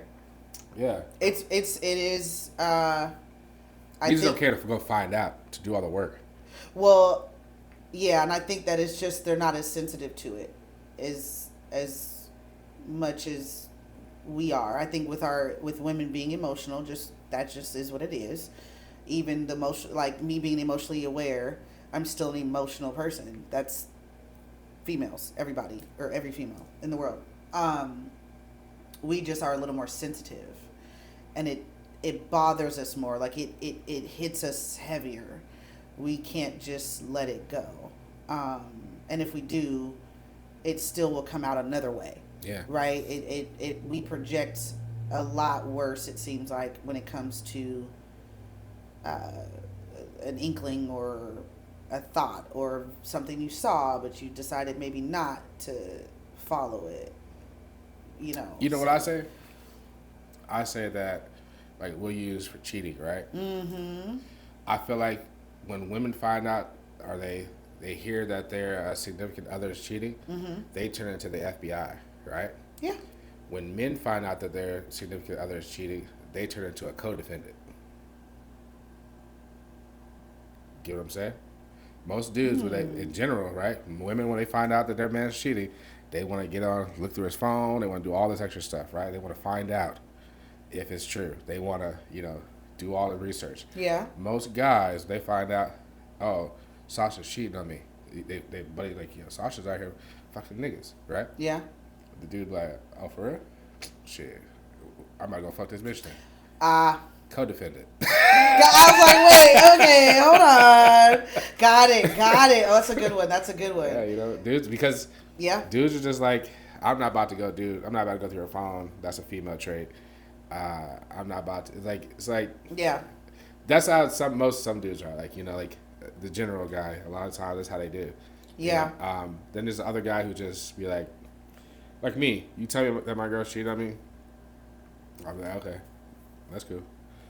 Back in the day, yeah, I would be a mixture of the FBI and the co-defendant. Right. Like if somebody tells you, in some cases, I have been the co-defendant. Yeah. Right? Like, let's just be honest here. In some cases, I have been the co-defendant. Yeah. In some cases, I've been the FBI. Like, one of my exes right now, she would tell, she'd probably, if she was here right now, she'd probably tell you, she'd be like, hey, man, this dude, the thing he can do with a phone is kind of crazy. I mean, it's there, yeah. But that was the old phones. These new phones, they didn't, yeah. I don't know nothing about them. But, I just feel like a lot of guys, we're going to say this for my Men and Women Dynamics episode. Okay. Let's reel it back in real quick. Because I don't mind having a good conversation, which is cool, but first you got to answer that question. Emotional abuse. It could be from when you're a child, it could be from when you're a teenager, adolescent, or even now as an adult.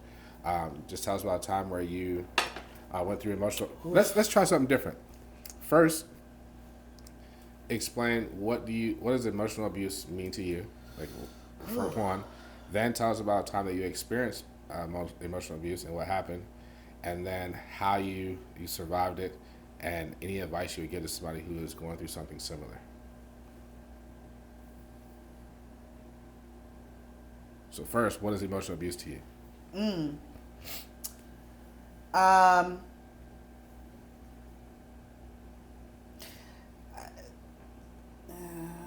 I would say emotional abuse. This kind of has recently come up, so this is about to ruffle some feathers, and oh well. I will be respectful.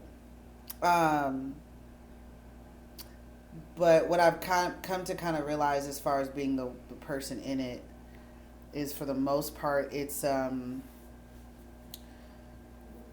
abuse of emotions, right? That's kind of the name. I think that it's a form of, I feel like emotional abuse has umbrellas under it, like gaslighting. That's a form of emotional abuse. You're telling me something isn't what it is.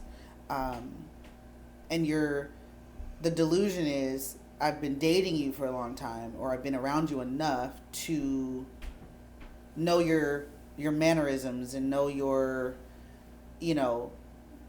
it's like you're telling me I'm wrong about something that I'm literally standing here with my two good eyes seeing happen.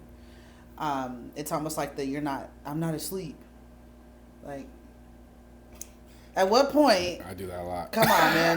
Like that, literally. Like, and as much as couples go through that, you're gaslighting me. You are asleep. Why don't you trust me sitting right next to you, hearing you snore? Because you're supposed mouth open. Maybe you're supposed to be up watching the movie and you really want to, and it's like, go to bed. Go to bed. Like, stop playing with me. You are asleep, right? Like, quit. Why? Like, it doesn't make sense. That's a literal, if you really think about it. You know how many couples still deal with that? Oh, I know. And I'm like, is that look, are we planting seeds of gaslight? Like, because, man. Oh, man. But, yeah, I think emotional abuse, like, that's an example. I think, gaslighting is there's, like, umbrellas under it. Of what kinds of ways you can be emotionally abusive. Because I think that's one of the ones that people don't notice as much. If you punch me in the face, you punch me in the face. Yeah. But if you keep reeling me back in with your emotions and your tears and your I'm sorry's and your I get it now and your defensiveness, but then coming back and you flip and flop and you waffle me between decisions, that's like an umbrella of like ways you can do or you can be emotionally abusive to someone. Yeah. And so for me, it's the gaslighting, the indecisiveness, going back and forth on things that are important to me, saying you want to do something when you don't. I think that's a form of emotion. Like, you're lying to me about what you want to do with me. And that I'm talking about like concerts or events or whatever, right? That's a form of emotional abuse. You're tugging on my emotions because you know it hits something inside of me to do the thing or to go the place or to talk about the thing, right? And so you tell me what I want to hear. Okay. In short. So, what happened to you emotionally? What kind of emotional abuse did you experience? You can just talk about one time. Yeah, I mean, because we've all, I think, growing up in black households, we can all be honest. We've all dealt with that, and there's just enough therapy, right? That our parents did what they could, but you left some residue, you know. So that one, I think with him, gosh, there's multiple things. All right. That I'm only recently, maybe like August, September, was able to kind of put, or end of September, was kind of be able to put the word emotional abuse on that. It's not that I didn't realize it. It's like, I'm telling you something that happened, and you're, as a friend, you're saying you know what that is, right? And I'm like, oh, okay, there's a word. I can put this in a box of, this is what this is. So I'll,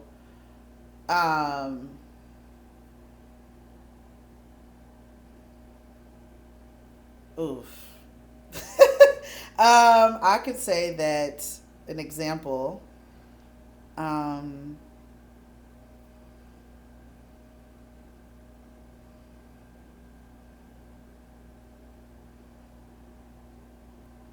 oh, there's so many. Okay. So I'm sorry. I don't know if that's a good thing. No, obviously, like I said, it's been less than 2 months. So I would say, ooh, this is gonna hurt when this comes out. It's gonna hurt you or somebody else? Somebody else? Mm-hmm. Well, I would just say this. I don't know there's somebody else. That's fine. And my podcast is this episode of my podcast is for you. So as long as you're okay. I just have so many options to pick from. Ooh, I love you so much. I'm still praying for you. I think God stay wants you away to talk from about me. it because He made you land on emotional abuse. I know. I that's what I was looking at. I was like, dang. I think an example would be, I'm teetering between. I'm gonna let you pick. I got either birthday trip or future kids.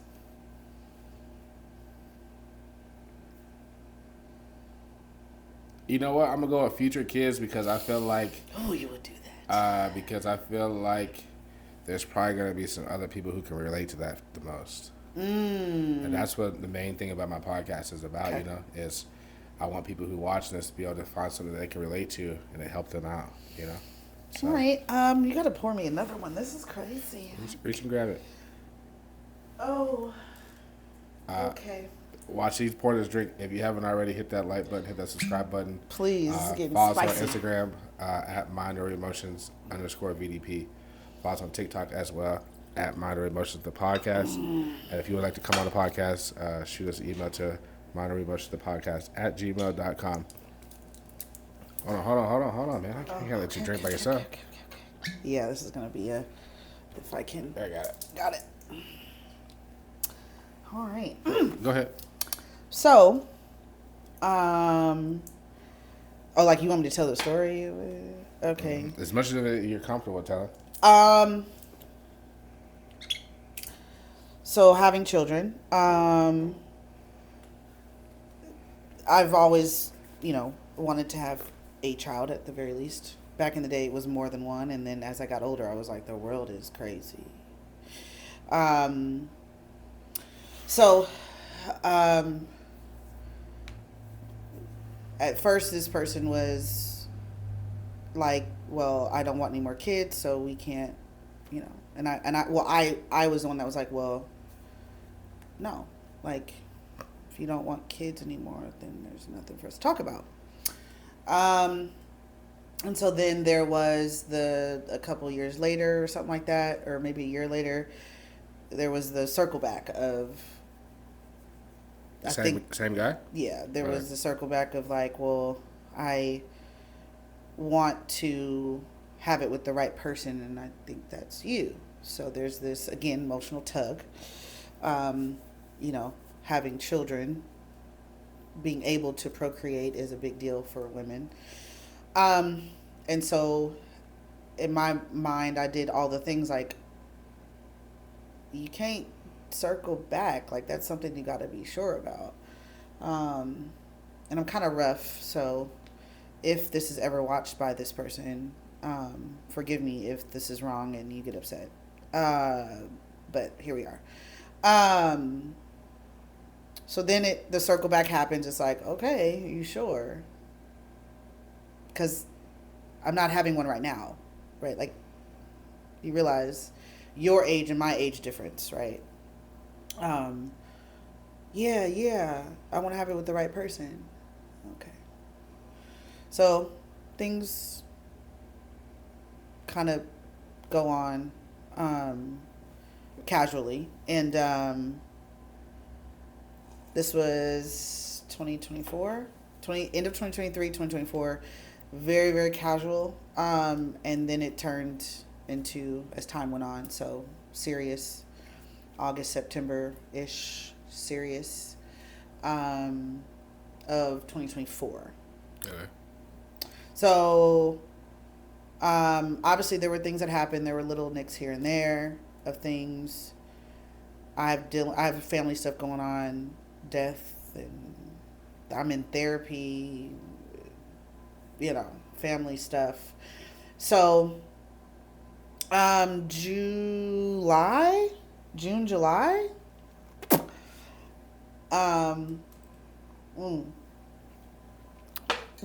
I was told. I think this was end of June, July. And again, it kind of I'm a little fuzzy only because it was kind of it. I ain't cried like that ever. I was told that he didn't You didn't what? Want to have kids want again? have any kids. So, yeah, I felt betrayed, and I'm, you know, all the faces, right? Like all the, the things.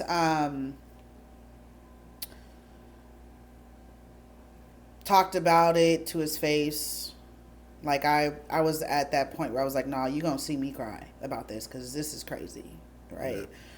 Like you don't just do that and not get to like you owe me that to see me bawling my eyes out. Yeah. Because what? So there was that face to face, like you understand what this means, right? You understand that we probably can't be together, right? You understand that you lied, right? You understand that you didn't make sure that this is something you wanted before you just kind of said what you wanted me to hear. And maybe not him not understanding that as far as their capacity, right? So we have to also be honest about the unfortunate part is sometimes there's just not the capacity of that other person to understand that they're manipulating the other person Yeah. this entire time. But that's normal for them. And it doesn't make it right, but it's just like an understanding like, oh, your capacity, this is your normal, this is how you walk around in the world, is you get what you want by manipulating. You say what you think they want to hear, and then you believe it for only a time. And then when things get more than a year, then it's like, ooh, actually, I don't want this thing. But I'm going to hold off and not say something, go to social media about it, and not tell me for months before that you've been holding on to this newfound thought of not wanting the child. And so Would you say that's narcissism? I think that probably is. That word kind of is used so much. That's why I asked the question, because they label everything as narcissistic. But I was just curious. You go ahead. Yeah. I mean, I think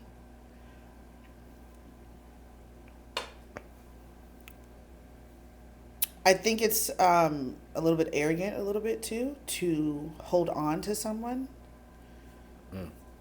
and think that it's okay to just, I guess, waste my time, maybe you could say. Or that you can just have the decision and just walk around and be okay with that. Like, there's no consideration for the other person that you've hurt. Yeah. There's the shame and the guilt. There's the ego, right? There's the ego is just really shame Yeah. hiding. So, I ended up, because I have, I'm a follower of Jesus. I had an epiphany with my therapist about it. So I called him crying, obviously, about it. And, like, I know that, like, I told him, I was like, I know that this is probably it, but I just got to let it out, right? I think feelings need to be let out in a positive, safe space. It doesn't mean that they're accurate, right? Yeah. And so my therapist was so kind, let me get it out. And he told me, I know this hurts, but you wasn't going to marry that man anyway. The kids has nothing to do with it. In the sessions we've had, if that man did not give his life to Christ, you guys would never be at the altar. And that's just and I was like, you're right. The kid is not the only thing that we would have to work on. This is hurts. This is a big deal. Your character is in question now, but and so what I also learned from that though is that I wanted to have I kind of gave that closed hand of having a child. I kind of gave that to God if you know what I mean. Like Yeah. I let that go because it was almost like most women would tell me I'm wildly crazy to say this, but what if I'm called to love that man's children as my own? What if I'm called to love that? My assignment is to give them maybe a better environment than maybe what they're in. Not saying it was bad for anybody that wants to assume that I'm saying that. But what if that's what I'm called to do? What if that isn't God's assignment for me on this earth is to procreate? Yeah. Because let's be honest, how many people in the world that we look at me like, she having kids? Let's be honest, right? Let's be honest about the amount of these little runners out here. I'm not saying kids aren't a blessing, but half of y'all shouldn't be having kids when y'all had them kids. Yeah. There's no consulting to a higher calling, because I don't want to knock people's beliefs or nothing, but nobody's consulting God before they just out here making the world a worse place. I mean, fentanyl's running crazy. These kids is out here shooting people and YNs stuff. and fentanyl. Right. And so I think that was a big lesson for me in that. And it kind of overshadowed a little bit with the emotions, because I feel like that was also used to keep me a little bit longer. Because like I said, I'm single in September. So that happened in the summer. So obviously we stayed together. For a little bit longer. Huh? A little bit longer. Right.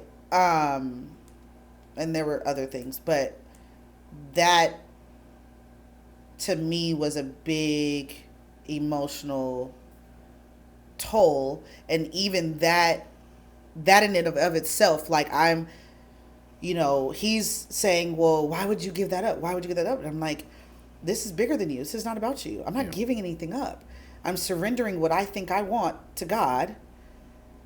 And if you would like to, you can remove yourself. That's fine. But I'm opening my hand to this instead of closing it to what I think I want. Like, I gotta have a kid. I gotta have children. I have to procreate. That's natural for a woman to want to do. Yeah.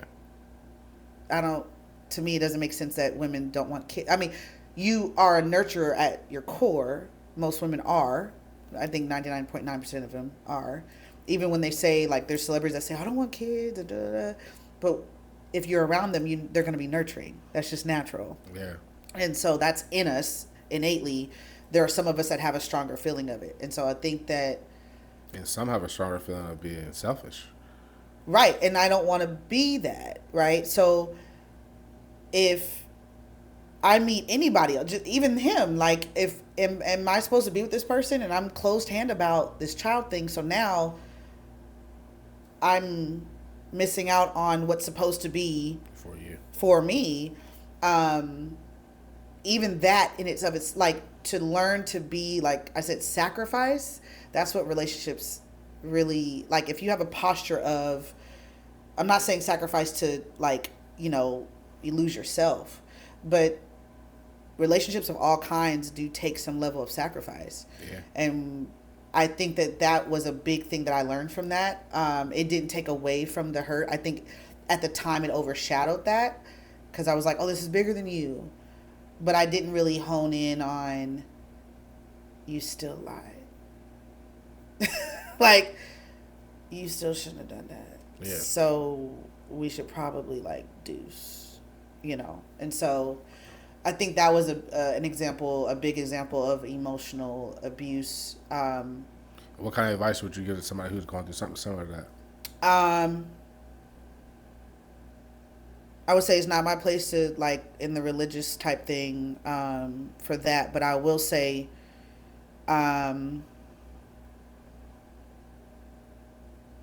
when somebody tells you they don't want something, believe it. Leave it there. That's it. Leave it there. No, because straight to the point. That's the truth. A lot of times we think we can change somebody's mind, and people don't change. They just adjust their behavior to appease you for as long as they can. Just like a boy, he said, in order for me to be with her, I have to be okay with wanting this. and then knowing subconsciously that you're not, but he wants to be with you. So, okay, I'll tell you this. I'll tell you what you want to hear to make you, to kind of like appease you, to shut you up, to make you happy. Right. But ultimately, I'm going to eventually circle back around to what I really want. When shit gets thick, Yeah. people always, their true colors come out, right? Yeah. So, and who they really are. So you can think you change somebody, but that's why people in these relationships, they kind of always stay in this little same circle. Yeah. The circle never gets bigger. Yeah. It never turns into a straight line. Yeah. You know, I feel like relationships shouldn't be a circle. There should be like a zigzag Path, line. yeah. Yeah, because, yeah, you know, people are going to venture off, but they should always come right back to you. Yep. You know, Yep. and I feel like when you're going like this, there's no progressing. You can't progress. Yeah. When you run around a track, Yep. you didn't That's progress anything, No. right? But if you run from here to Mount Rainier, Yeah. Oof. Yeah. you know, or you run from That's here a- to the that's grocery a- store, that's a- you know what I that's mean? a feat. You progressed. Yep. I mean, yeah, you progress, like, you know, you burn some calories, but Right. you're back at the same starting line that you. Right. You know, Like going back to the one thing that, in my example, going back to the thing that kept you from me before exactly. is wild work. And I will add another ruffled feather. Sorry. Love you so much. Go ahead.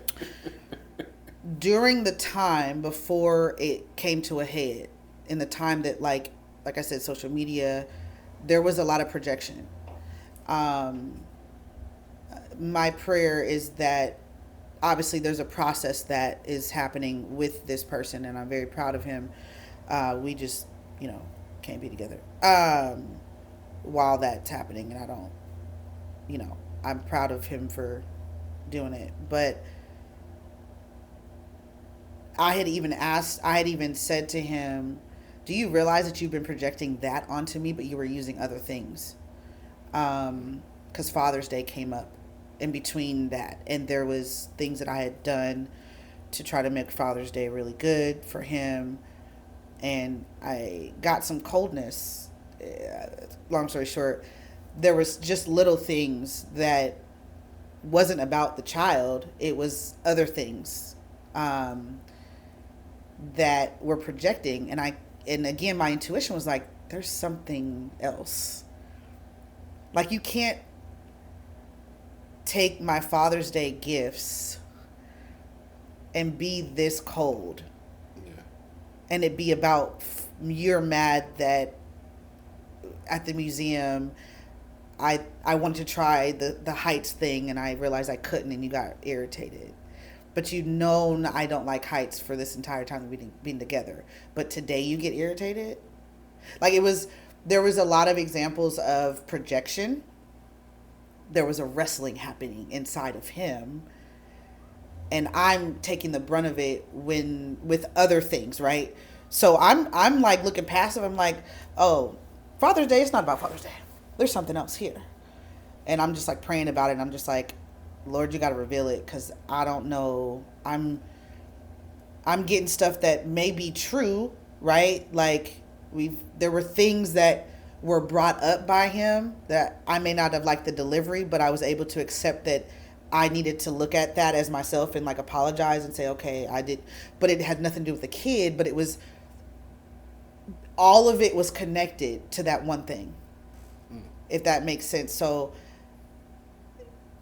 you're projecting in other ways, but it's almost like a nitpick, right? Like, every time I think of something negative, I'm going to bring it up. But it's not the kid that you're bringing up the whole time. It's the other things, yeah. Like, oh, that's annoying when you act like a big kid, and you know you don't like heights. Why would you try it? I'm like, I just want to try it. Like, I want to try something new and try to see if I can fight my fear. Yeah. I didn't know you didn't like heights. Yes, you did. That's been my entire thing. Most people that know me know that. So it was like just little things like, you don't come to see me type stuff. And it was like, okay, true. But I couldn't appease anything. Like, nothing I did worked. So those little things that would, like, if there were issues, I couldn't do it right. I couldn't fix it. I couldn't apologize enough. I couldn't be loving. I couldn't be a safe space because you were still dealing with this thing over here. Yeah. The whole time. So again, emotional abuse will have you going all the way in different areas, and it's the one thing the whole time. Just to circle back. To circle back, the whole time you've been running me ragged. And I'm over here. Okay, Lord. Yeah. All right, like, because I'm trying not to flash, and there's that one thing the whole time that you're wrestling with, and this is how you project it. And so what it does with the emotional abuse is it makes you, and again, I thank God, and I will say my family as well, that I can snap out of that. I pray for the women that can't, right? Because there are women that will start believing that stuff. Did it start recording? We good? No, it's still recording. Okay, it just looked great. I was just like, I don't know. But yeah, I think that. No, it still says recording. Okay. Emotional abuse will have you believing that what you saw was wrong because they defend it so well, and they're a good person. So in their minds, they're a good person, so good that they can't ever do anything wrong. So when I bring something up, I didn't do that. You're tripping. Yeah. I didn't say that. But if all I'm saying is I didn't really like your tone. I didn't do nothing wrong. I didn't like your tone. It made me uncomfortable. Yeah. Can you maybe not do that? Can you communicate this better? I did. That defensiveness, that always wanting a fight instead of being more curious or saying okay and just kind of sitting with it and let yourself kind of evaluate later. Yeah. That's that emotional abuse, is where you're made to believe that you are tripping. You get to a point where you're like, and again, I didn't thank God I didn't have that as much. I think that I've seen what it can do though. I've been in the space where I'm like fighting with that. Like I'm actually like, no, I will not. I am intelligent. I have 2 good eyes. I got 2 good ears. The doctor says my ears and my eyes, I got LASIK. I'm good. Not the LASIK. I'm not perfect, but I'm not flawed either. Yeah. I'm not crazy. And so I think that's where that comes in. Okay.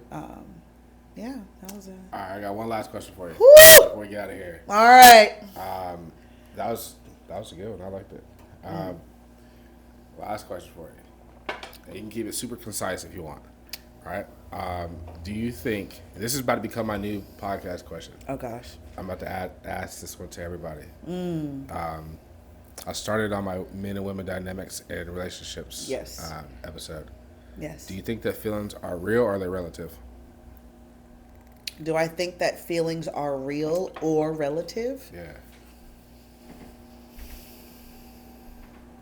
This is a good one. I think they're both. I think that feelings, depending on who you're talking to, let's be real, because I'm not perfect, but I'd like to say I'm a lot more aware than a lot of women of my emotions and my feelings and thoughts. I can tell you to your face what I'd like to do or what I'd like to say, and tell you that I'm not going to because I respect you enough to, but this is what I'm feeling. Yeah. I feel like they are real and relative because there's a certain context. If you were to say to me something in a kinder tone, I'm going to take that. It still might hurt, but emotionally aware, it could trigger me, but I can also say, well, he came to me and he was kind and sweet and loving about it. But if you come to me and you're just like, you don't do this, that's going to make me feel like I don't do anything right. But I do this, but this one time maybe I messed up. And so you're saying I never do something, which is actually untrue. Yeah. right? So I think that feelings are real and relative. I think they should be validated. I think that um, they should be addressed. I don't think that they should run, obviously, your how you respond, but I think that they are real and relative, in my eyes. Okay. Yeah. You say that feelings are the responsibility of the person who caused them? Meaning, like, for instance, let's just say hypothetically, right? I did something to make you feel a certain way, right? The way that you feel, you expressed to me that how my actions um, made you feel a certain way. Do you think that it's my responsibility to what's the word I'm looking for?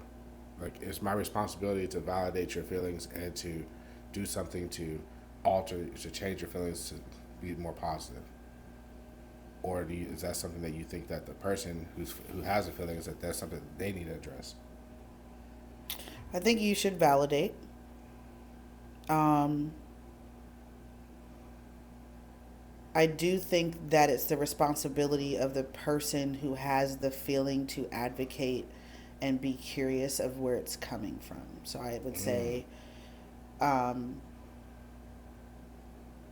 like tone, for example, right? Okay, tone can change the trajectory of the entire conversation, right? If you want to bring something hard up. Um, you saying I never do something is not only not true, it's dismissive. So I feel right. So I feel that you don't appreciate the times that I do something, and this one time I didn't, or I was tired, or work, kids, I don't know. We lift weights, we're tired, right? We're human. I think that's my responsibility to. So if you're validating them, then that gives me more of a safe space to say, well, this is when you said this, or when you use this word, that's what it made me feel like. I think it's also on the other person to be more curious, because I don't think that we want to change people, but we do want to give them a perspective, especially if I'm in any type of friendship, relationship. You know, to me, coworkers, I don't really care about them. Just I need my paycheck. I don't really care about coworkers. But when it comes to other like friendships and relationships, I still think that there's a curiosity that's needed on both sides. But I do say that if you don't validate them, then I need to be aware enough to say this person's not safe and to let it go. If I tell you how I feel, you don't validate, and then you try to defend, or you're not really curious, or you just try to fix it. I've been actually that person that just tries to apologize and say I didn't mean it, I didn't mean it, I didn't mean it, instead of kind of going into, that wasn't my intent. What did I say that made you feel that way, so that I can be a better communicator to you in the future? That shows more like you care. Right. You know. That's because I'm gonna say this in my closing, man. I had a conversation with somebody the other day, and we talked about people who apologize. Yes. Apologizing with no change behavior is it's not an apology.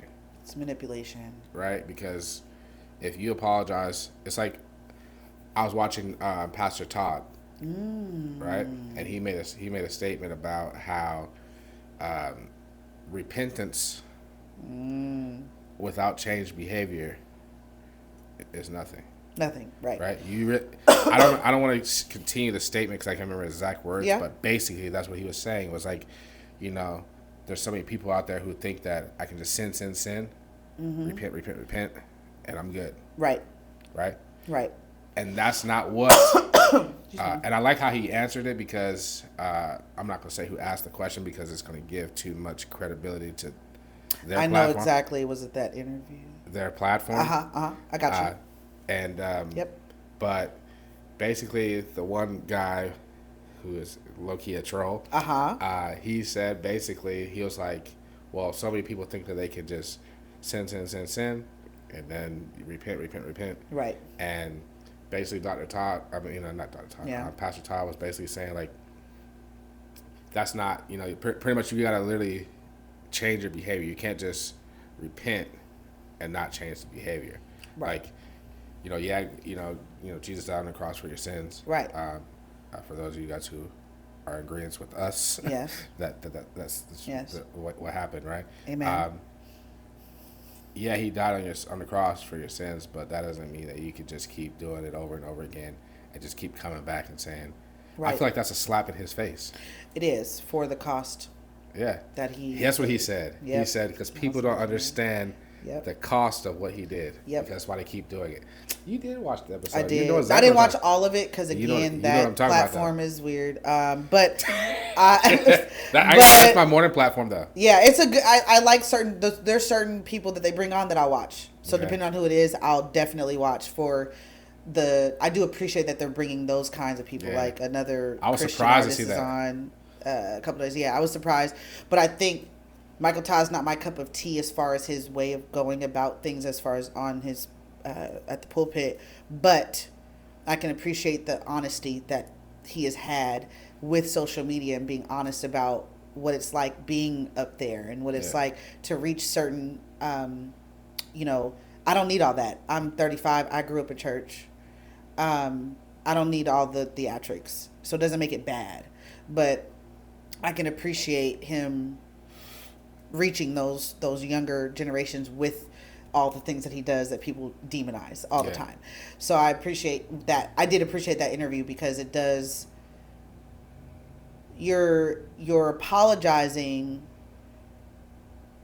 but there's no thought to change how you think about that one thing. Like, okay, what am I doing? Why did I do that? Where did that come from? And this is why I think the other advice I wanted to give, I forgot, is having wise counsel and a good group of friends or one or two that you can talk to and they give you the real truth. Like I told you, my friend told me that you're such a servant.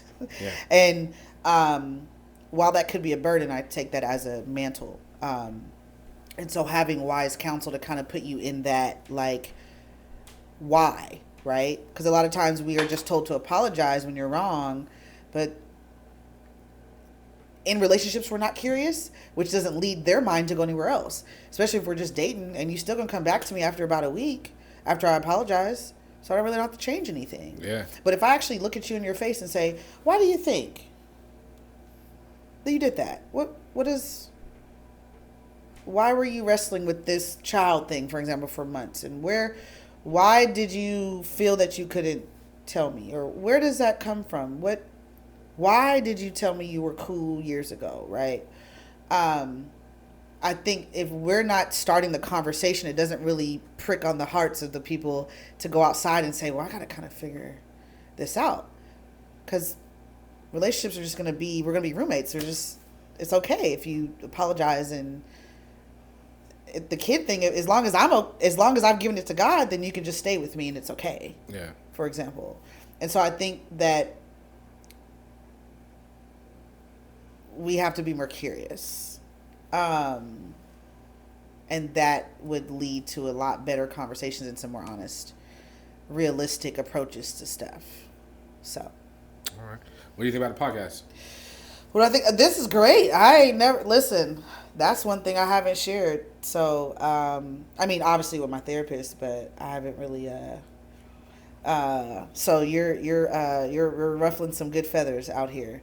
I think mental health, especially with us, both being gym goers and stuff. I think that people don't realize how big of a deal it is.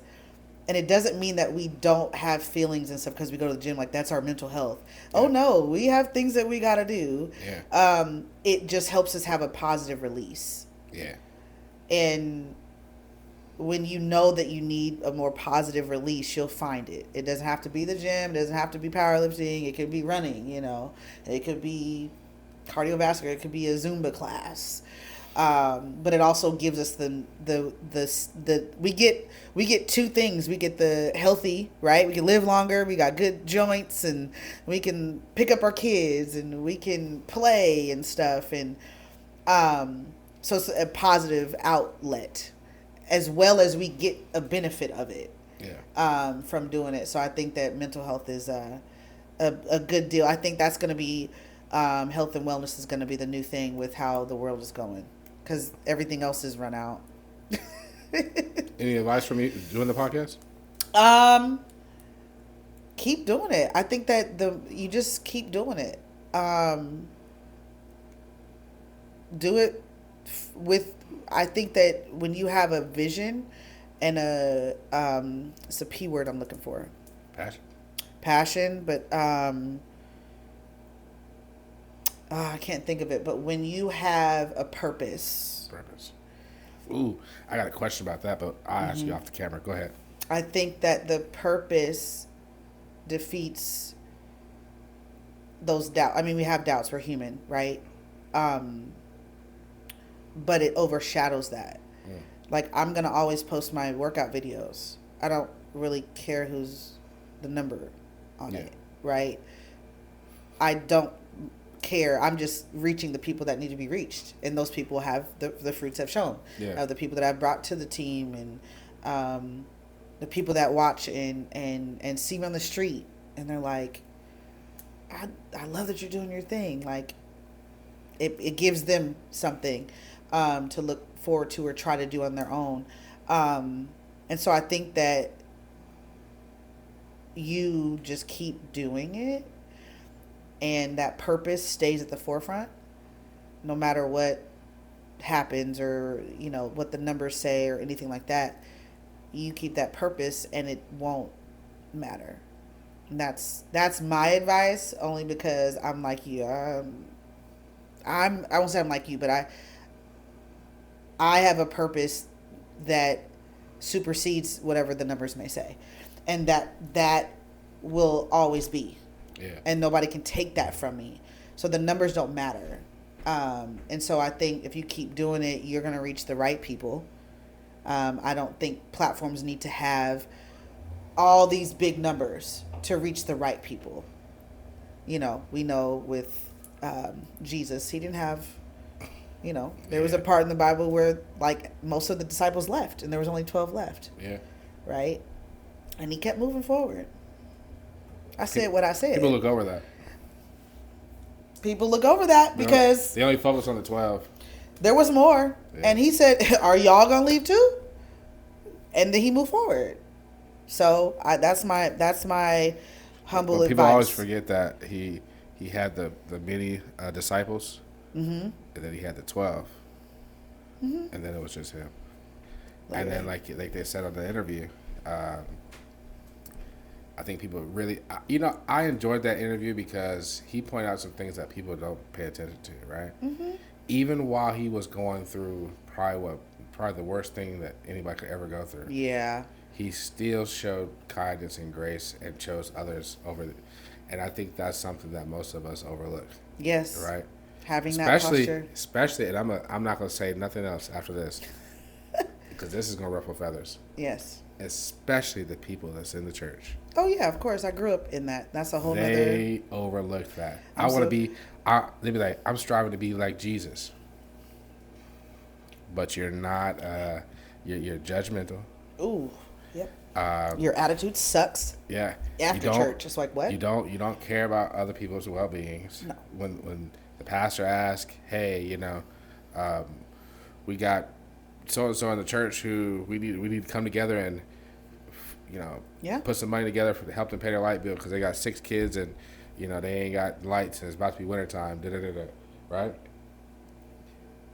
And then you choose to hold on to your money because you want to go get your nails done on Thursday. Right. There's a selfishness there. Yeah.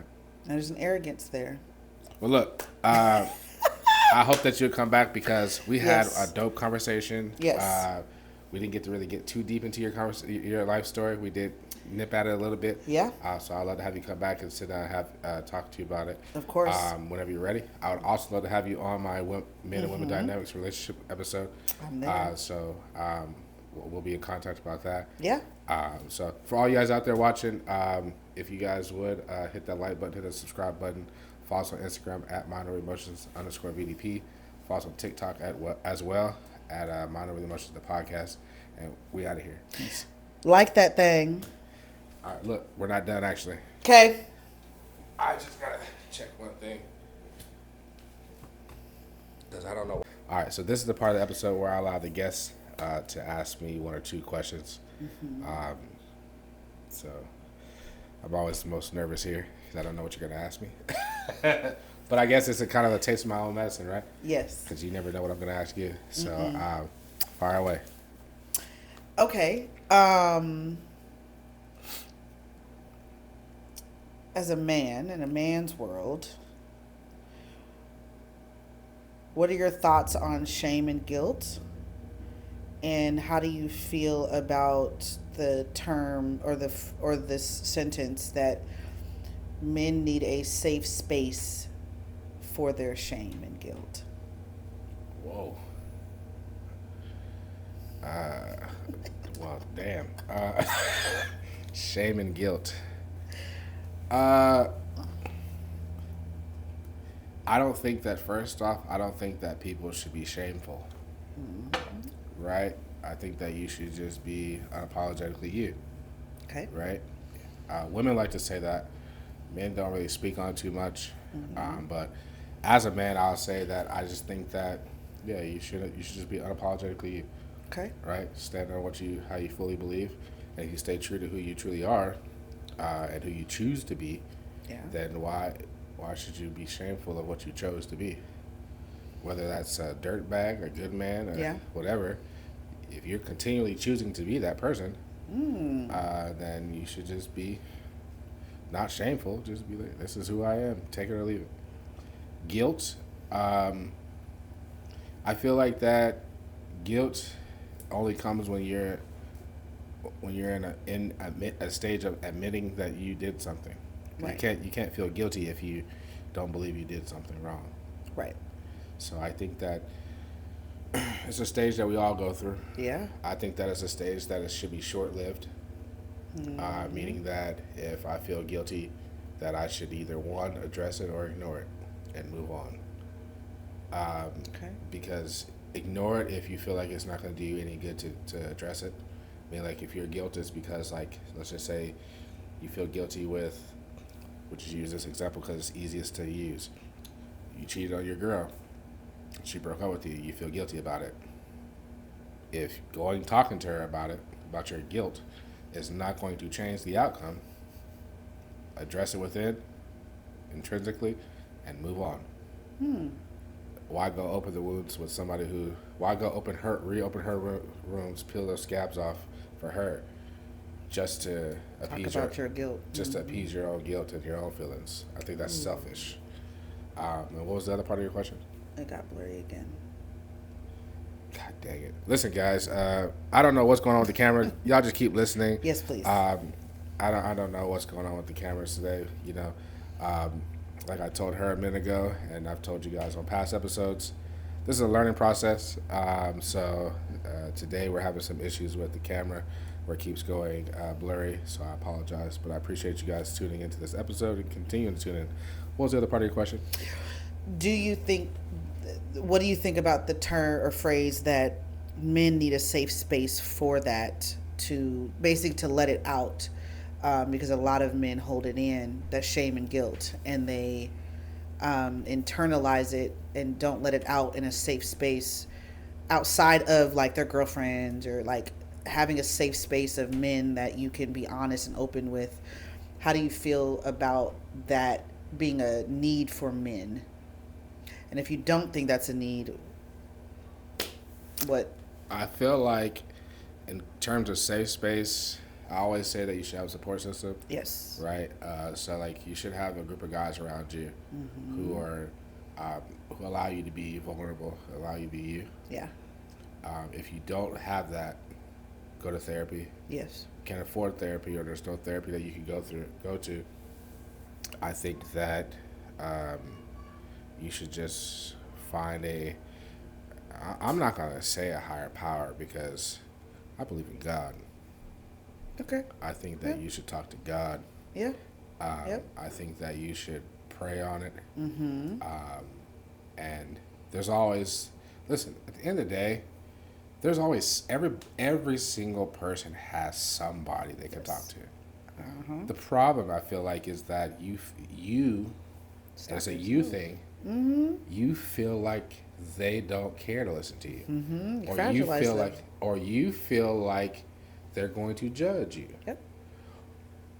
That's you projecting onto them, right? Yep. I've spoke about this before. You listen. You won't know somebody's going to do this, do X, Y, Z Yep. until you do it. Yep. But if you feel like you so deeply need to, you know, say this thing, get it off your chest, and just do it. And I think that people should stop caring so much about what other people think about them. Yeah. Ask for Yeah. what you need. Yeah, and when I say like I care about what people think of you, it's like at at the end of the day, what in the There world? goes. Listen, this is frustrating. Sorry. I Edit don't. it Yeah, out. I'm not going to edit this out either. You No. know, because Listen. it's Use your ears. Yeah. Use your ears, and I feel like that's the devil. I hate to go that route, but Facts. this is an episode that I've enjoyed every episode I've done since the first episode, which was kind of like Yeah. Up until this one. up until all the way up to this one. I've enjoyed every episode. I've enjoyed this one. Yeah. But I've learned something, whether it was from the interview. Well, I always learn something from the interview. Yeah. But learning about how production, because what people don't know, and I'm not going to edit this part out either. Yeah. What people don't know is that, as you can see, Yeah. you can confirm on camera. Uh-huh. Do I have questions? You do have questions. No. Oh, Do wait. I show up with questions? No, you don't. Sorry. There are no questions that you show up with. There's no screen behind camera. There is no behind screen camera. No. There's nothing. Or I camera literally ask these questions based off of the conversation we're having. Yep. Right?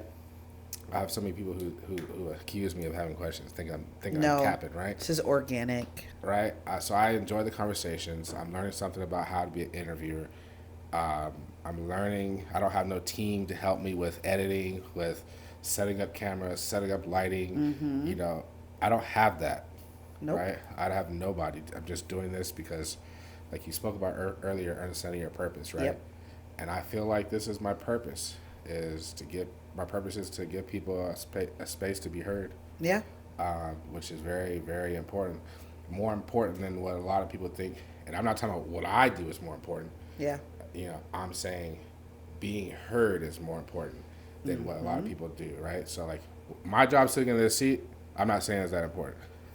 But what you're doing in that seat is very important, which is to talk. To be heard. I think that is very valuable. Yeah. And I think that people should focus more on that than getting likes on Instagram.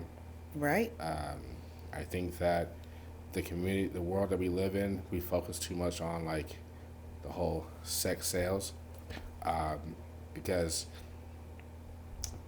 people, and I've been seeing a lot more positivity getting shown love on social media, which is good. Right. Right. So like this video. Like that thing. But before it was like, if you're half naked, if you're looking down or talking down on somebody, you're posting something negative about your life or crime, everybody would tune in. Yep. But as soon as something positive, something encouraging, something motivating and Yep. inspiring, people would not. So Yep. the uptick on likes and views of people who are viewing this content, positive content, is very moving. The fact that people are actually realizing Right. that we need to listen to that kind of stuff. Yes. So yeah, but I hope that answered your question. Yeah, it did. I appreciate the answer. Yeah, of course, man. I always try to be authentic.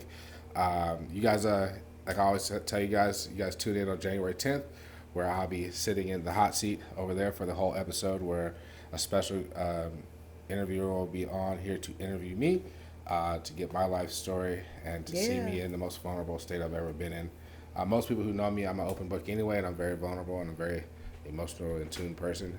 So you will have to tune in that day. I will be posting up 30 days ahead of time. I'll be posting up to the date of when it's going to be, the time and date it will be.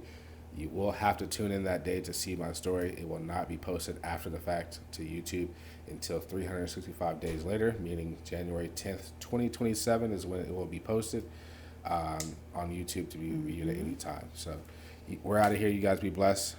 Stay up and make sure you talk to somebody. Peace. Bye. Alright, I gotta figure this fucking camera shit out. Oh, did it go again? Yeah. I wonder if maybe it's a notification. Aha. What is it? I know what it is.